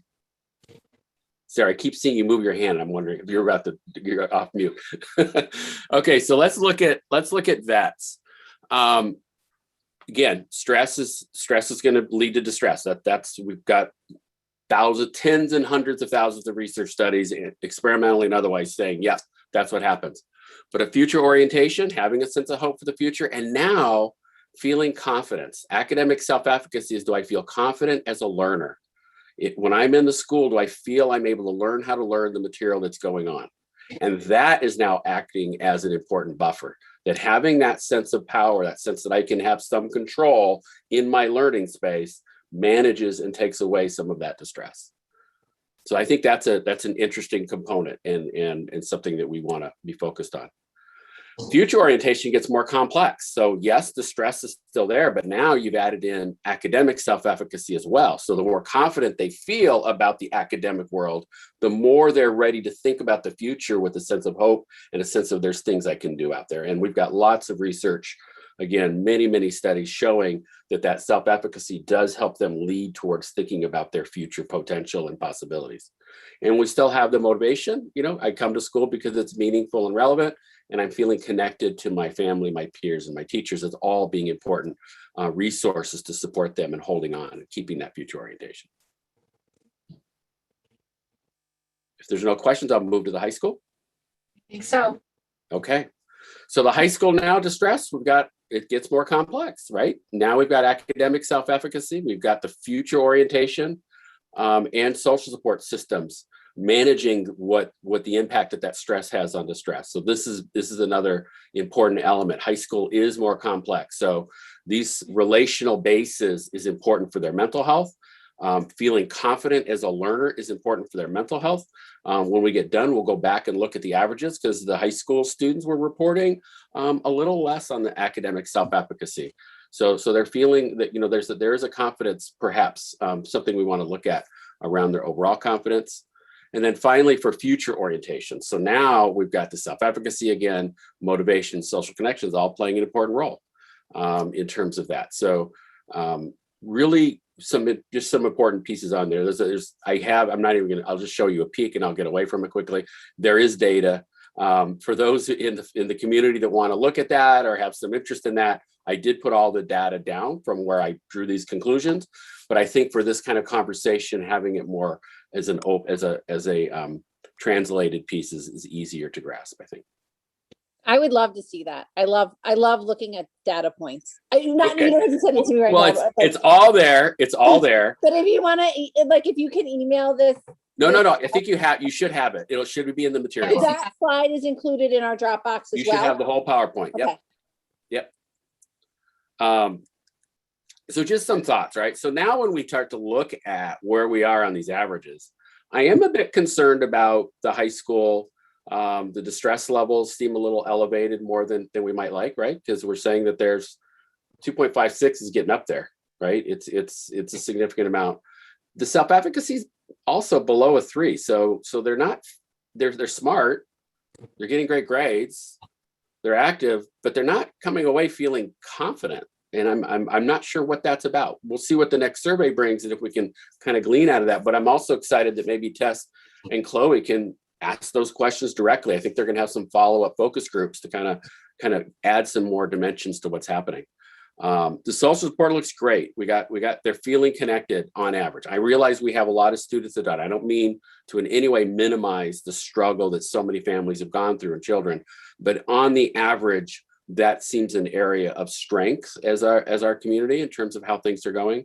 I get motivation would be nice if we were way above a 3 because I'd like them to find school relevant and meaningful, but it's pretty close. It's not that far off. So I'll pause. Mm-hmm. So where this survey was not anonymous, Can you talk a little bit about, if you're aware of what the interventions were, but were they identifying students that had more extreme? I worry particularly about in the feeling isolated area, because that's Absolutely. where, when someone feels isolated and alone, that's where I see, the real danger. Because if you feel you have a community, you can kind of get through these other pieces. Yeah. So I can't answer that. I know what my impression is because we spoke with them about that. But if Jamie is with us today, I think it would be great for him to kind of share. And if he's not, it's okay. I'll talk, and if he comes in, then he can take over. But what my understanding, what they did is they poured over the data at each school level. They broke out which students looked like they were having challenges in which areas. And it was from that they began looking at how's the best way for us to connect with that student, right? Is it needing a one-on-one touch? Is it needing helping with the teachers to do more SEL kinds of things to have conversations with the students in general? So you've heard about a lot of effort to help teachers. They've had pods to help teachers really bring the SEL kinds of conversations into the classroom. My son's health teacher had them all do a wellness piece where they had to define something in the life that wasn't working right now, and they had to build a plan, and then they had to test it, and they had to report back, and it was all about self-care. So not all of it was we have to go right to the student. A lot of it we can do right there in advisories to try to support these things from happening. Now, I'm not saying every teacher did it. I'm not saying it was done perfectly all the way through, but there was a lot of multiple kinds of interventions going on because this whole community that we have in student services was on it. So you had the school counselors, you had the social workers, you had the psychologists, and it was a divide and conquer type of way of going. So that's what I was hearing was going on. Gina, do you have some ideas more on that? Yeah, I can speak to that. I don't think Jamie's on, but so we have a student assistance team, which is a confidential meeting, which is clinical staff, guidance counselors, admin team, and how Dr. Slavitt was able to analyze the data was in clusters, and we identified high risk students in terms of their answers to certain questions that identified them being at risk for isolation or not having a support. And so what we did was in a confidential meeting, just discussed which students would benefit from a check-in. And a lot of times that was a clinical staff that was already working with them. And if not, it was a guidance counselor that already had a relationship with them, just to reach out and offer support. And we got a lot of positive feedback about just being able to check in with students around that. So in one sense, not having the Survey Anonymous was great for that because we were able to connect with a lot of students that we know were struggling. Mm-hmm. Gina, I want to take off. Thank you for reminding me. So Sarah, the cluster that she talked about, it's a really exciting way of taking a look at all 6 of these and seeing if there's some individuals that have multiple issues. And now we can pull them out clinically to say, here's a profile. Like you said, maybe they're feeling isolated. So you'll see the isolation, the stress, and the distress all coming together, but we're looking at social support as being probably a key mechanism in that. And so they did that analysis specifically for that reason, to see what was coming up.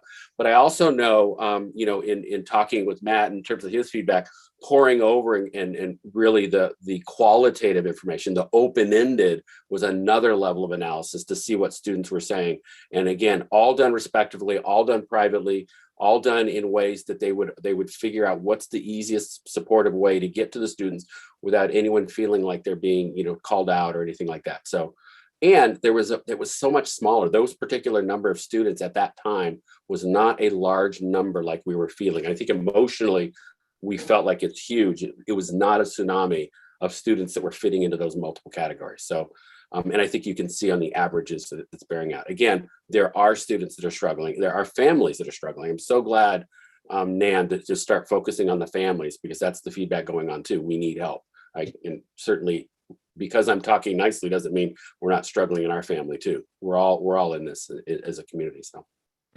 Yeah, I appreciate that point too, because remembering that this was done in November, I think is a really important piece to sort of where we were all at. It was before things got so ugly over the winter. And so I'm interested to see any of those changes from the new data that comes forth. And we don't have it, but like, I wonder what would it look like in January, February as well. Just, when things were felt so unending. Yeah. So Scott, I have a question. It's Megan. First of all, thanks for the presentation. It's really interesting to see the types of questions you answer, and then kind of how it might be different, even if it's slightly different between the different age groups. And then, thinking about how each area is interrelated. So I think this is really useful.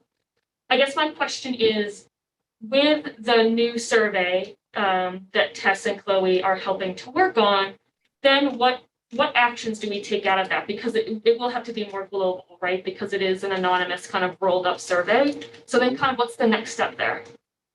So I'll speak for the high school. I know Dan is on this, and he and I will be meeting next week to go over planning. And I was amazed at how any idea I had, he's already thought of, and he's asking, let's move on it. So there's a very, you've got a very visionary principal who's ready to really start figuring out ways to create the climate that needs to make this happen. A lot of this is what we're talking about is really, it is community wide. It's feeling connected to the school. It's feeling confident as a learner. These are things that kind of transcend the individual approaches. This happens through the classroom experience. It happens by having great conversations and engagement. So I think that's where Dan's going to be taking it. And so I think we're going to have some really exciting visions on that. And I'll pause there, but I hope I answer. If not, I can certainly. So is this news? Sorry, Ben. Okay. Is this where things that Nan talked about that they would start to weave in to this really broad data that where we're not looking to pull out specific individuals anymore, but kind of create systematic pieces? And then it's called, we're creating a shared definition of what the challenges are in our school. And we can't have a major system like a high school start navigating in a collective fashion if we're not all having a shared definition. And so the data, by it being anonymous, gives us the power to say, here's the challenges that are going on. We can follow up with focus groups. We can get more detail about some of these issues. But as a community, we can't really run from it anymore. There's things that they're talking about. They are stressed in the high school. I don't know, parents, I think we can all concur. They're stressed out. They're capable, but they're stressed, right? And so this will help us start to get into that conversation and start rethinking how we might help manage through that. So there's a lot of very powerful things going on by collecting it in this way.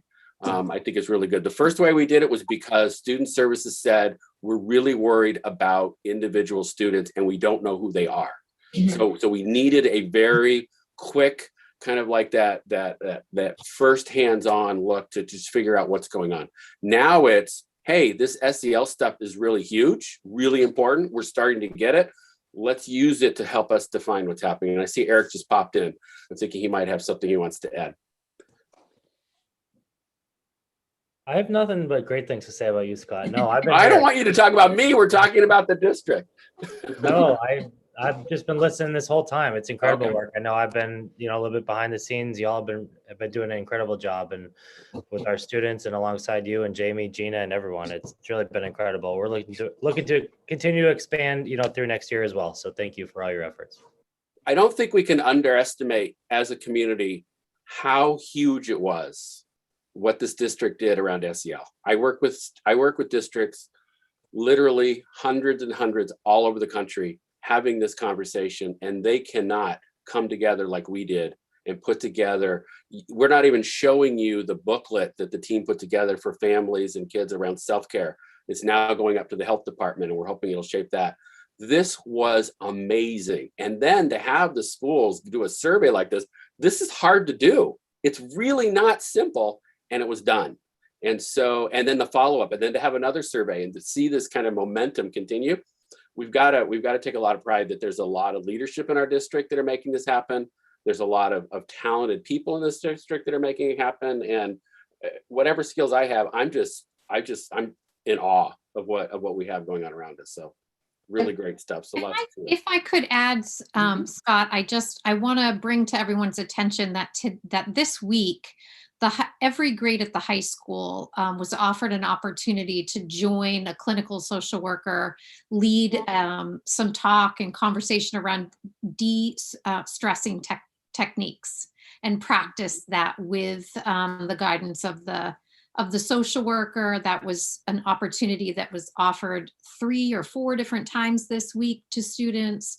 I also want to highlight Stop and Talk, which is something that the students have generated. Our high school students have come together and they're being trained by our staff on how to talk to their peers and when and where peers can find them when they need someone to talk to, and providing private, confidential spaces under the guise that if they feel somebody is unsafe, they know where to go and how to handle that. So those are 2 extremely advanced things that just are happening right now in the high school. And Scott, I can't remember that Summer's Instagram page that she set up for the district. Do you happen to remember the Instagram? There's a. It was fantastic. Yeah, I don't have it offhand, but yeah. Yeah. So Instagram. I'll push that out. I'll tweet it tomorrow, but there is a group of students that have created an Instagram that greets students and staff daily with positive affirmations and ways to look at things in a positive way, which is just another thing that I always enjoy as an adult looking at. So I'm going to send that along. Look, maybe Gina knows. It's positivity_MHS, and it actually has our survey. We asked Summer to share the survey out on that site. So that might be helpful in why we've got so much response as well. But yeah, positivity_MHS. So just to clarify, this new survey that's designed by the students, is that going just to the high school, or is that going to Village, Vets, and the high school? Thank you. It's a fantastic question. Matt may be on it. He can certainly speak for himself, but I think they're looking for timing. And Tess and Chloe will be part of a team to talk with him, to look through it. He may change some of the items. It's his school. So this is like a consulting kind of thing to give ideas. We haven't had a chance to talk. I just know that trying to get to break with, oh, there you are, Matt. I didn't want to speak for you. I was trying to give you some time to come in and talk. Yeah, Jamie and I exchanged a couple emails a few weeks ago. We just, we've been tight with time. The reason we had such a good response from the initial survey is that we did it coupled with an advisory. So when we were doing remote advisories at the beginning of the year, our advisors did a big lead up into it, and then really just let the kids do it right then and there. So the advisor turned the camera off, and the students turned the camera off, gave them the link, and jumped into it. Our advisories lately have been full of teaching schedules, teaching them how to eat lunches, teach them how to do all sorts of other things. So we're sort of catching up here. We've been looking at this, to be honest, since the beginning of March, probably. And it just seems like one thing after another, we're still sort of prepping our students for changes and sort of settling in that way. So we are just looking for a good time. Luckily, we have the MCAS coming up, so that's not going to impact our schedule at all or anything like that. But no, we're definitely looking for a time, because we do want to close the year sort of taking a look at where we started and where we ended the year, and then springboarding into next year. So that way we can see some. And the object of the idea of an anonymous survey versus what we did, which was identified through only student IDs and only, school personnel saw those. I'm on the fence with it, because I still think it's pretty valuable for us, especially at our school level, to, especially going into summer, to assist parents making that transition out of school if we have concerns with the student. So that's some of the pieces that we'll go into, and that's I just looking forward to one more schedule change, and then we can settle in and do some of these things to finish up the year. Matt, thank you. I think what I'm really excited about is you guys got to see how Matt works on this. This is exactly how he approached the survey. He's wanting to make sure every child in his school is able to be taken care of in all this way. And he did a lot of editing and spent a lot of time on this, Matt. I think given how busy you were during that time, thank you so much. And you can just tell he's ready to figure out what's going to be best for his students. So it's just fantastic. I'll try to make this my last question, Scott. So Oh, come on, Sarah. I love questions. I'm sorry. So did your committee look at, those lower levels? You really can't do a survey with them. And as we heard from one professional, I think during public comment, a lot of times those kids can't even articulate, it's I have a bellyache, I have a headache, what I mean, these type of things.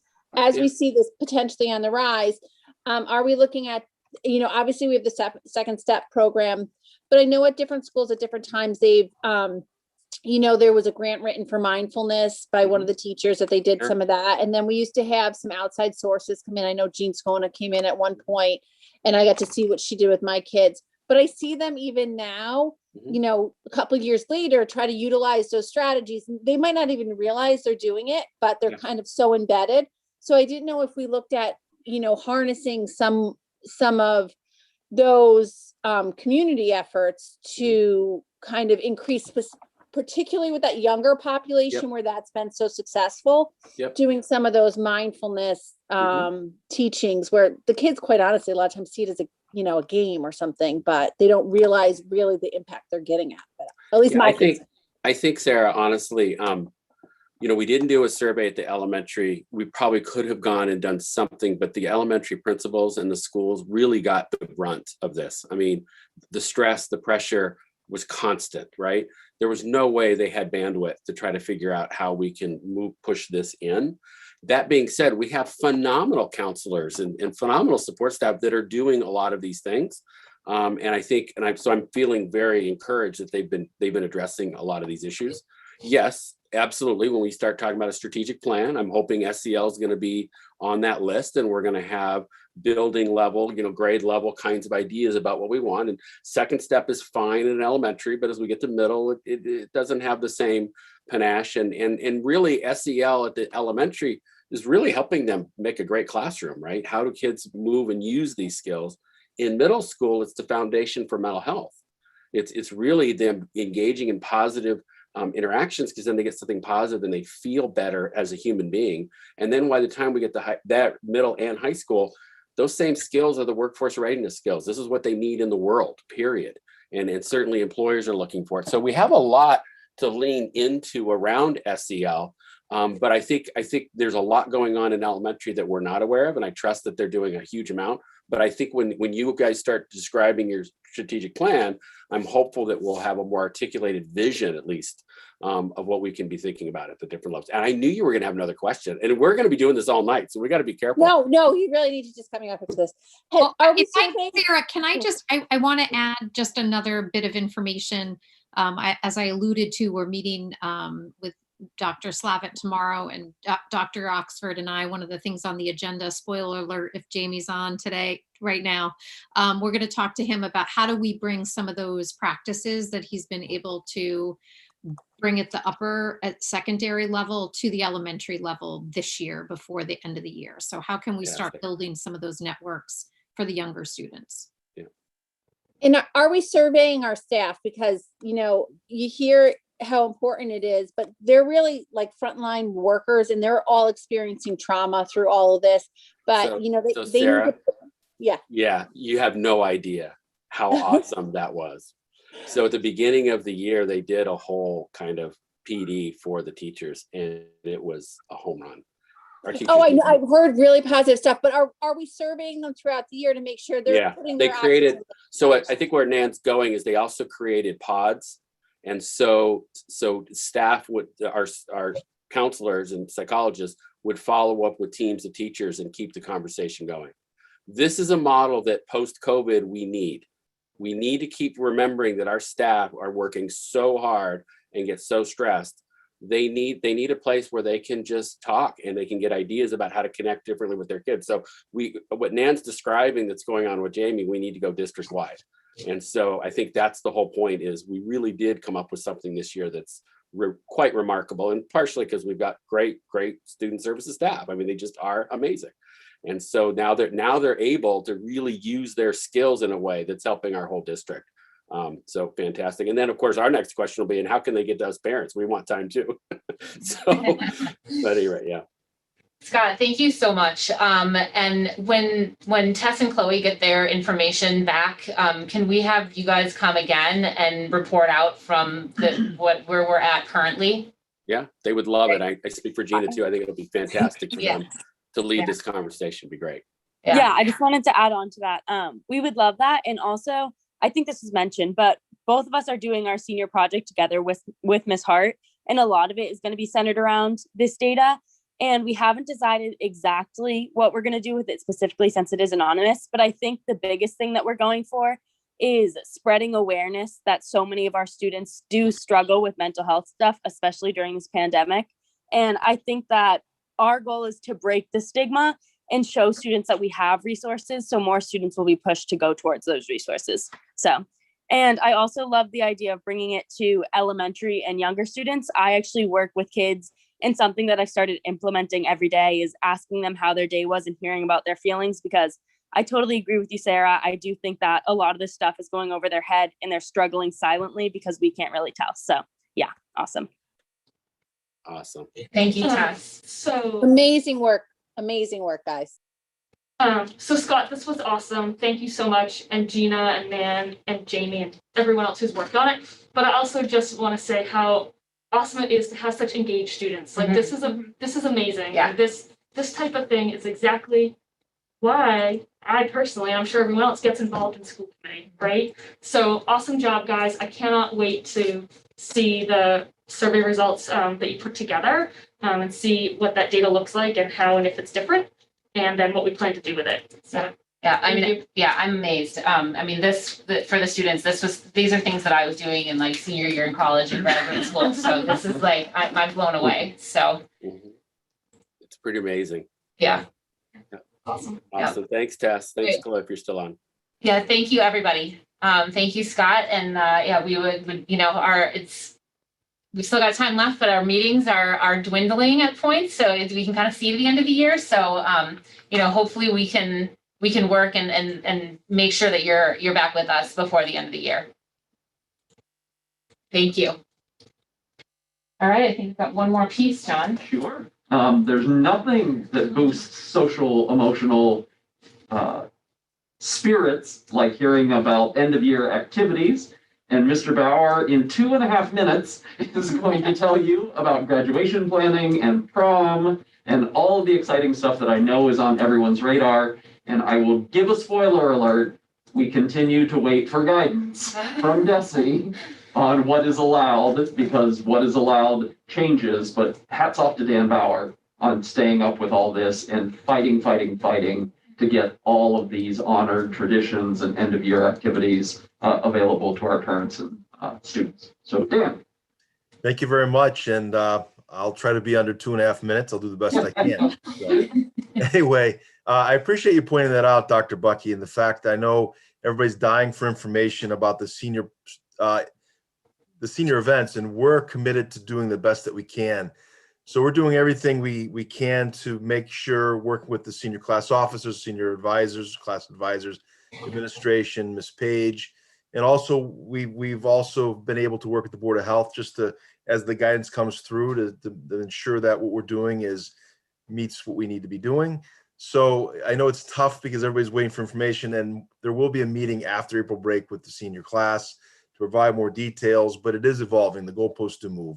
So I'll just speak just about graduation. And we did receive guidance from DESE recently.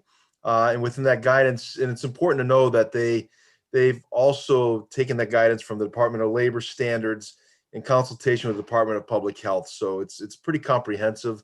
You did mention earlier that they didn't ask for the principal's input to this. But at the end of the day, we're very proud that we'll be able to offer the outdoor graduation on June 4th at 6 p.m. That will take place on Piper Field. We do have rain dates with that, because our old plan was if we'd have a rain date, we'd go inside, but we won't go inside. We want to maximize the ability to attend the ceremony. So the rain dates will be Saturday at 2 or Sunday at 2 if necessary. Basically, the guidance is very simple. So number one, in terms of capacity limits and operations, they're really, as it is a school event, they are saying that we do not have to adhere to a capacity limit. However, the recommendation is that up to 6 family members attend with each graduate, which is excellent. The piece that's important to note is that the space can accommodate the spacing that's required for that. So obviously we'll have the graduate space at 6 feet, but we'll also have to create pods for family members. We could put them together with 6 foot spacing. And the big piece that I think will be much different is that we do have to, in advance, put out a sort of ticketing operation, because we have to account for people that come to the ceremony, and that has to be family members. So we'll have some sort of sign-up mechanism, and then a ticket upon arrival, then a check-in. But the rest of the ceremony itself, you will follow our tradition, and it has been student-centered and will continue that way in terms of, we have fewer adults on the stage. It's the students. We can make speeches, we can have music, but we still have to make sure that we do it safely and follow the guidelines. So more information will be coming in on that. And certainly as we worked with the Board of Health, just reviewing these guidelines, we're just very pleased that we're able to offer this. And I know that's a real boost for our seniors, and I know it'll be a boost for our community. So with that being said, lots of planning is taking place, and we're again just very pleased that we're going to be able to have an outdoor ceremony that the community will be proud of. We will also, in addition, stream the ceremony to help with those who cannot attend, and I think that's real critical. Throughout the pandemic, you learn different things, and one piece is the streaming of our athletics has been outstanding. We'll utilize that same technology to ensure people that are not able to attend can enjoy this ceremony from the comfort of their home. So that really is it in a nutshell. I think I did well on my 2 minutes and 35 seconds. That's great, Dan. Thank you. Excellent news as well. Yeah, we'll have more information in terms of the other senior events as we've been working. We're close to finalizing a few, but we're committed to having a wonderful senior week that we'll all love and enjoy. Great. So that was excellent, Dan. And I was remiss. I was so excited to get to end of year planning. I did not properly acknowledge Scott and thank him and acknowledge the work that he did, because I really think it speaks for itself, the depth of what we are doing here to attend to the needs of our students, and including student voice in that. So Tess and Chloe and Gina and Dr. Slavitz, it's an impressive presentation. You can see the excitement or hear the excitement about the work that's being done. End of year planning, I don't want to look a gift horse in a mouth, but I don't think the irony should be lost on people that there are gathering size limits, unless you're a school and it's graduation, and then you can have 1,200 people gathered. And so the coordination that Dan and his team will have to undertake, I appreciate him sharing the ticketing, coming from a high school that had to do ticketing because we did an indoor graduation. That presents unique challenges, but it's exciting that we can have a graduation for our seniors, and they can have up to 6 family members attend and to get to celebrate that milestone. And so other things like Powder Puff, I know Dan is working on, and prom that there's no dancing. I don't know how any of that works, but I just want to acknowledge Dan and the work that he's doing. It's awesome news about graduation. And Dan, thanks also for, thinking through the live streaming piece, because I think that would be a great addition to it. So, good luck with all the logistics that are going to go around this, but, I'm thankful that you're moving forward the way you are. When you said a prom with no dance, so sorry. When you said a prom with no dancing, scenes from Footloose jumped into my mind. Which none of the kids will get the reference to. I appreciate it, Sarah, because I got it. Thank you, Dan. So it's great news. So we appreciate it. And whenever you want to come back and update us on anything further, you are more than welcome. Thank you very much. Thanks. Thanks, Dan. Thanks, Dan. All right, Michelle, that leads us to a COVID, I'm sorry. The superintendent, yes, he yields his time to the business department. Michelle, would you like to take it away with the COVID funding update? Sure. This meeting, we do not have the typical expenditure COVID reporting because we covered that 2 weeks ago, and we'll cover that in our next monthly update. I just wanted to give you a brief update with all of the rumors surrounding this new funding coming about. So we did learn of some information about the ESSER 3 grant that will be coming along. And this is actually part of the American Rescue Plan Act. So I believe this is actually just a portion of that $4 to $6 million number that the town has been tossing about. And I do not believe any additional information has come to the town on that funding yet. But the Department of Education has provided us with some estimated income on that ESSER 3 grant, and that is in the amount of $796,000. That was released just this week. The documents and applications are not yet set. They expect those to come out sometime in May, hopefully.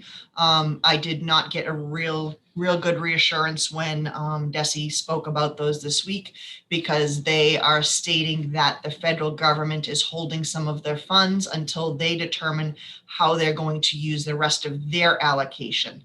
So there's a little bit of a holdup between the state and federal government on that. But we should expect the $796,000 for this grant. And part of this grant is going to require that 20% of it be spent on addressing learning loss. So we are going to have to set that 20% aside, which is, roughly $200,000, which is great. And it will go directly to students' needs. And we'll know more about that, but it definitely will be an FY22 grant. Due to the timing, and we're just still waiting to hear back on the ESSER 2 grant or ESSER 2 grant any day now, and we should get that approval any second now. I was in touch with our Department of Ed rep yesterday, so we should get that anytime now. When do we have to use that funding by? That one is 2023, I believe. That's the 3, ESSER 3? No, the ESSER 3, I believe, is 2024. FY24 or because I know they sometimes label them differently. I don't know if it's June 24 or December 24, but I know it's the year 2024. Okay, all right. So we certainly have a little bit of time to figure that out. And that's about all I have on the COVID funding front at this point. Just working with the town to try to figure out what portion of their 1.8 million they have remaining, but I do not expect any additional funds to be coming to the school department specifically from that funding. We're just spending down our pots, and basically we need to spend down what came in first, because the first in is the first to expire. So we have to spend them in the order that they're being awarded to us. So this third grant will be the last thing we are spending. We've spent 2 though, almost completely, or encumbered it, if you will, almost entirely. Yeah, I have set aside basically everything into at this point. We really haven't started spending it all, but yes, we haven't actually started paying the bills, but we've started spending, incurring costs, yes. So that's about it on the COVID funding front. If there are any questions about that, feel free to questions. No, I mean, I think that's good news, obviously. Yeah. And then, I'm, anxiously awaiting the approval for the ESSER 2. So. Great. Thank you, Michelle. I'll actually have you stand because the schedule of bills, and I know you wanted to clarify one point there. Yes, so in this week's packet of the schedule of bills, there's multiple schedules, but I did want to just point out that one of the schedules does contain 3 prior year invoices. While the invoices are old, they are athletic invoices, and they are actually being charged to the athletic revolving fund, which did have enough adequate funding at year end and rolled over into the current year. So we are legally able to cover those. So I didn't want to, just have those slide under the radar. I wanted to make sure that they were out and about because that has been a touchy subject with us in the past. So we're good on that front. And then I did want to also just mention that recently we received a restitution payment from a former Metco director that was court ordered. Because that payment actually came in larger than the court order, we have to issue a small refund in the amount of $259 back to the former Metco director. So if anyone saw that as a payable, they might question why we are paying the former Metco director that had to make a restitution payment to us. So I wanted to make sure that that's out there as well. So we did receive that restitution payment in the form of a bank check. So it was definitely a good check and has cleared our account, and we are just returning that $259. All right. Wonderful. Thank you, Michelle. You're welcome. Thank you. Through the- All right. Yeah. Through the chair. Uh-huh. I just want to recognize again Michelle and her understanding of school finance, municipal finance, and the level of transparency that she brings to this work. That schedule of bills could have gone forward, but she flagged 3 things for the committee to make sure that that's out for the public to digest. And so I will, if I may, through the chair, speak to today was a procedural guideline in the collective bargaining agreement where we needed to notify staff of movement, something that the district has not been good at meeting. And so in my weekly meeting with MEA, Joan said, if people are moving, they would like to know prior to spring break. And if you could not ask for an extension of that deadline. I think we've been very open that the budget is ever evolving. And so a notification today doesn't necessarily mean that will be the end result. So I would just caution us not to get too anxious about what's happening with the school budget because we're being very open and transparent about it. We're informing staff according to the collective bargaining agreement of giving them the opportunity that things might change. And so I met with principals yesterday and said, please help people to understand that, yeah, getting a letter from the central office is very disconcerting, but that letter today may not be the end result. And so I gave a great example that the budget that we approved has Matt's reading teacher in it that he has been asking for a decade. And so I feel very good that he got that.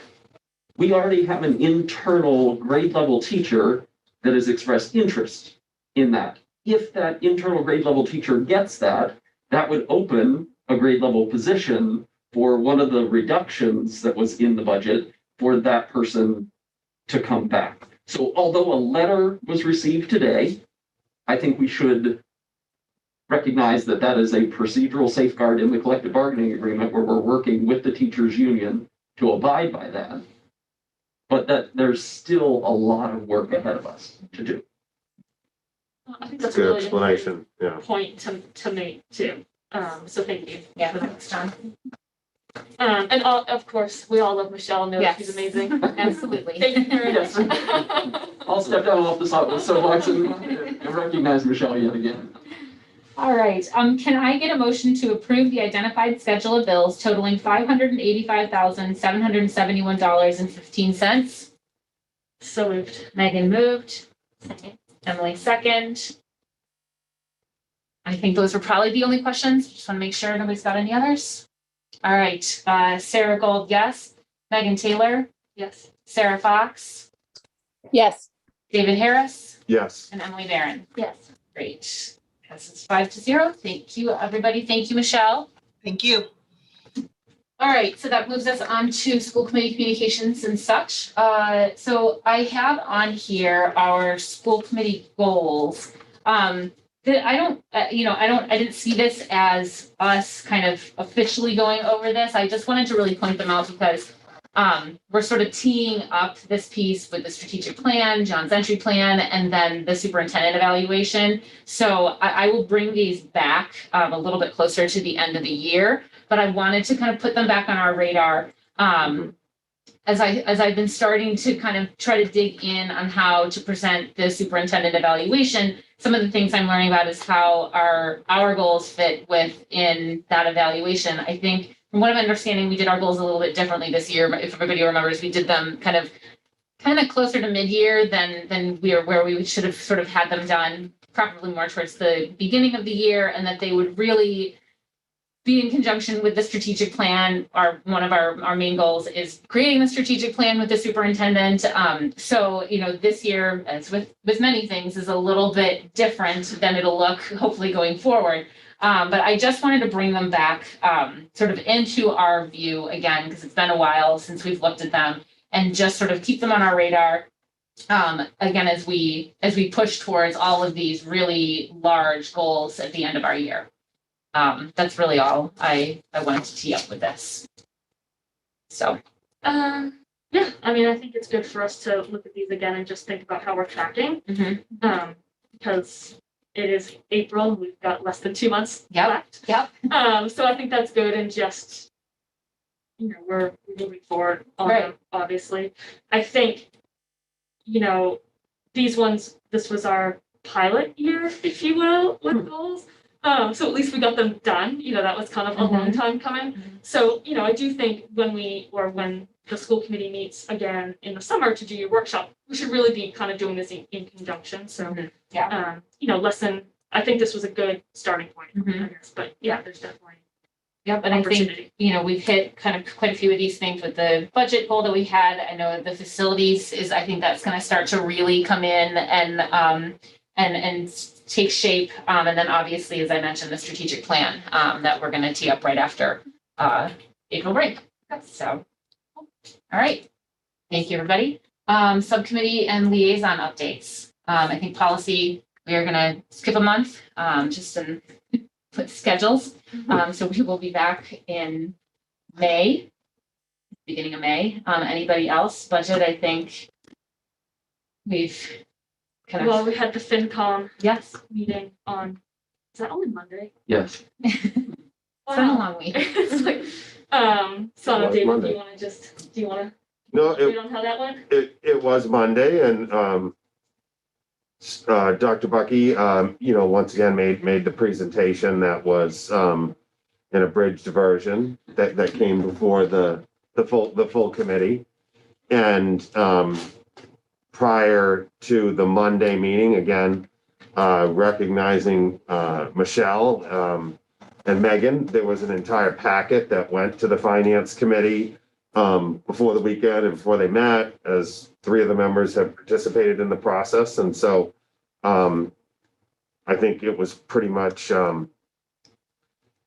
there, and the information was known well in advance, and there'd been lots of discussion, and just a review of the process once again that we went through to get us where we're at. And I think, as you know, Dr. Bucky said, not that our budget is fluid, but you know, the finances are fluid with some of these grants that are coming in and how they might be able to be spent to support, you know, learning in the district and things related to COVID. So more to come on that, but it was, I think, overall, so we're all set with that.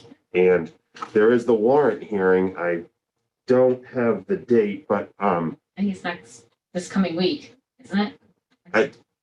I think it might be on Tuesday, and so we do have the warrants related to equipment and facilities, and that's just simply another process where the finance committee will review that. And there's, you know, we had prioritized, the items that we were looking for on facilities with the funds that were available and the vehicles and equipment. So we'll hear more on that after that's presented. And we might need to decide, Megan, if it's not necessarily an article that's sponsored by us, but I'm available, so I'll see maybe if I can just tune in on that in case there's any questions. I think it's probably important to note too, it passed, right? The FinCom approved, it was unanimous, right? Yes, it was unanimous. Yeah. So the budget. Yep. All right, facilities, I think you guys have a heads up, maybe? Yes, so we have a meeting tomorrow. I'm back and forth on whether, you know, how much to kind of present now, because when you hear the number that came out of the report, it's a little shocking. So I worry that if we present that, although it's up on the website, so it's been up for 2 or 3 days, I think people have started looking at it. So it's out there. I just don't want people, I don't want to shock anybody. But that's the use of this facilities committee. So you guys will add it and then you will bring it back. Yeah. So we're holding our meeting tomorrow at 10:30. We'll be presenting, Michelle will be presenting a summary of what the numbers came back at, and then we'll be discussing it and planning our next steps. But lots of good information. Anybody that wants to review those reports, Emily got them up on the website, I think 2 days ago, so people have ample time to review that in case they have questions or concerns they want to address tomorrow. All right, thanks, Sarah. Am I missing any liaison updates? Oh. Just through the chair. Yeah. Spoiler alert, since we keep talking about strategic plan, I will be stunned if facilities is not part of the strategic plan. So not to take away Sarah's thunder and the subcommittee meeting tomorrow, but I would be prepared that facilities will be a chunk of the strategic plan. I think we heard a few heads up on the strategic plan tonight. It'd be a big strategic plan. A lot to get in there. Ambitious. Yes, I like that. Cool. I have a CPAC update, if that's all right. Lots of good stuff going on with the CPAC as usual. Dr. Solberg presented as part of the conference series that they have had ongoing this year on April 6th about developing future readiness skills. So I believe on their website you can access the slides if you weren't able to attend that presentation, but the feedback I've heard from it is that it was really well received. I mean, we know that Scott does a great presentation, but also that it was very useful for parents as well. Yeah, it was, I listened into most of it. It was fantastic. I would highly encourage anybody to listen to it, especially parents who have kids that maybe aren't kind of on that quintessential, what we kind of quintessentially think of as the Marblehead track, and really, just highlighting how many amazing opportunities there are. There are some abilities to access some surveys and everything to sort of help and really cool media things. It was a phenomenal presentation. Thanks. Yeah, thanks for adding that detail, Sarah. There's also 2 events coming up. So first of all, on May 12th, the CPAC is going to host a panel discussion, and it will include Eric Oxford as well as the team chairs. And they will discuss the vision for the coming year. And that will be followed up by parent Q&A. So this one, I'm gonna make a request of this committee, is that we all try to listen in to that presentation. And I mean, really listen to what the presentation is, and also listen to what the parents are asking and their feedback. I'm hoping that we'll have Eric come directly to the school committee as well. But if we can kind of use this as a learning example to hear kind of what's coming, like I said, the parent feedback, which I think is an important perspective as well. So that is on May 12th. I'll get you the exact time and all the details, but if you can just kind of put that on your calendar, I would appreciate it. And then, my favorite event is coming up, Unsung Heroes. It's the feel-good event of the year. You know how I love it. So the CPAC was not able to host this last year, obviously, because of COVID. And this year it will be a virtual event, but it's important to acknowledge all the hard work that has gone on this year. So this is really an opportunity to recognize the people who make a difference in your special education world, people who might not always get, that type of recognition. It can be anyone in the community, obviously teachers, of course, and staff, but if there's other community members who've made a difference, that's always welcome as well. So really anyone that's shown exemplary work, made a significant contribution, and or impact beyond their kind of expected responsibilities. The nomination forms are open. I think they opened April 7th and they'll go through May 7th. So a couple more weeks to get your nominations in. Each nomination should highlight one person. So include, the nomination form is up on their website. It kind of lays out, the type of information to include, and then there'll be some type of celebration coming up towards the end of the year. So my favorite event, please get your nominations into the community, and, there'll be more information coming on that event in the future as well. Great, thanks. Anything else? Yeah, I just have a few little ones. Megan told me to forward this to the committee, and I'm just going to tell you about it right now instead of an email. and it's kind of late notice, but tomorrow, Metco headquarters is offering a virtual family night at the theater, they're calling it. It's a brimful of Asha. It's at 6:45. You can reserve tickets. It's free to anyone in our community. And you just have to reserve your ticket and they'll tell you how to log on. And I guess it says it's funny. It's about a mother and son and their different views on their culture. And so it's one of their events that we are able to participate in because we are a Metco district. The other thing is I just want to kind of feed up of what John said about Nan and her leading the charge of finding a new Metco director for us, because it being a part of this hiring committee, you can see the passion and how important it is to find the right person. And it's great to see all these people in our community coming, all of the faculty administration who are a part of finding this person. And it's great. It shows how important this program is to everyone here and what we can do with it. Great. Yep. Thanks, Emily. And Emily, I think we all have that movie thing in our inbox. It was part of Millie's update for the week. Oh, okay. I wasn't sure if everybody got it. So perfect. Wonderful. All right. And building project update. So we had a building tour today that had really good attendance, members of the building committee, members of the board of selectmen. We also had a representative from the finance committee that was there, and school committee was represented. You know, Megan came and saw it. Of course, Emily's on the building committee, and so they were going to sort of give a little bit of their view of the tour today. I thought just briefly, and I'll add some color. But do you want to go first? Sure. So it's really amazing to see the actual building. And we were all kind of saying this on the tour, like we've been looking at it on paper for so many years and we were walking through it.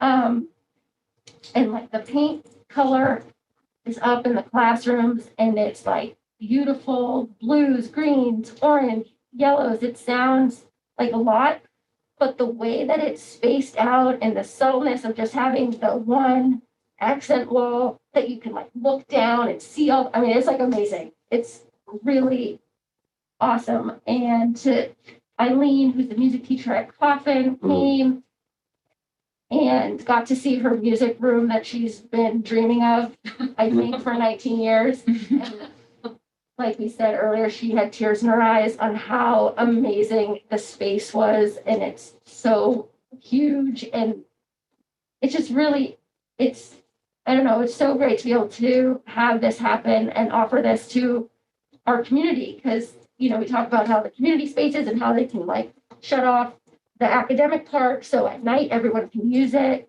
and like multiple things happening at once, because it sounded like every detail that was done was like thought about everything that could possibly happen in this space. And it's just like, it's amazing. And it was just so exciting to see. So I will agree. The building is amazing. It's beautiful on the outside. I mean, I'm sure there's a more technical term, but the wood paneling kind of in between, what's that called? the Nichiha. The Nichiha. That goes You know, the windows where the school name is going to be. I mean, it's just beautiful outside and then inside. Emily's right. Every little detail has been thought of thoroughly, and it's amazing. And some of the things that I really liked was that bridge that we've seen in some of the pictures, but the way that you can kind of look up and, you know, both up to see the light and then down to see what's happening in the school. The portholes in the media center where, you know, kids can kind of cozy up and read a book. I mean, I would love a spot like that where I could, you know, and then there's so much light coming from all angles in the building, the top, you know, the windows, because there's that bridge, it opens up, you know, light to get down to the bottom floor. I think some of the details just with the soundproofing in both the music rooms and the stage area. You know, they really thought about the, I don't know, like even in the ceiling in the cafeteria, they got these, it looks like tiny little pinholes so that it can absorb the sound so that it's not echoey. So really just the attention to detail, I think, was something that stuck out to me. And the spot where the mural is going to be, I mean, it's huge. It's going to be an amazing addition to that building. It really is, both the outside and the inside. And it's in that kind of community center or community area so that, you know, you can see it from the outside. And if you're in there for events, you can see it.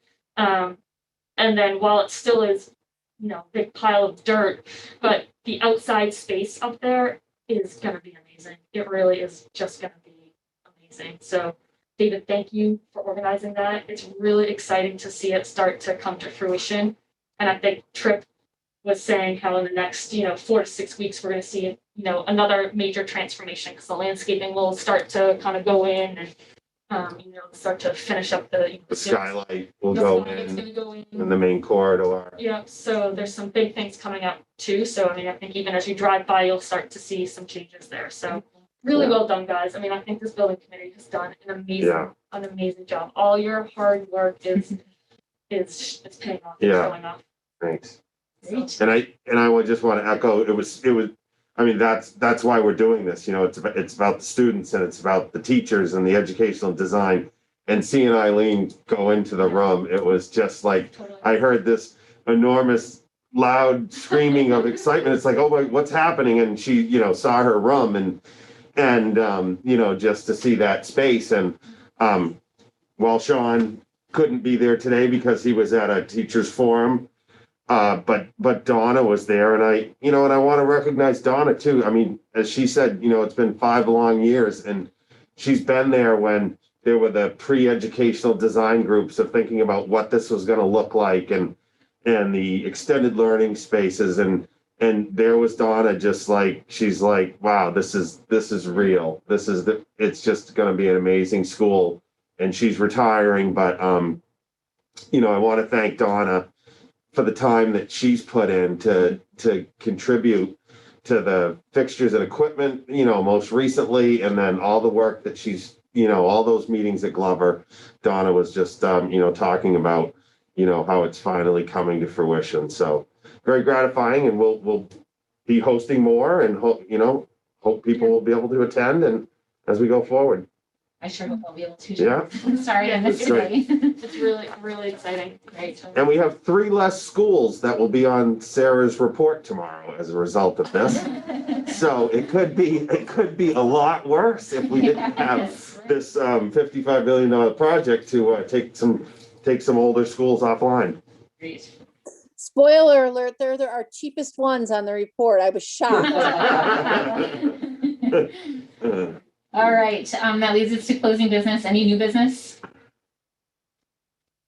All right, any additional public comment? Hands go up. All right, I don't see anyone. We had no correspondence, so that leads us to adjournment. Thank you, everyone. I will close us at 9:32.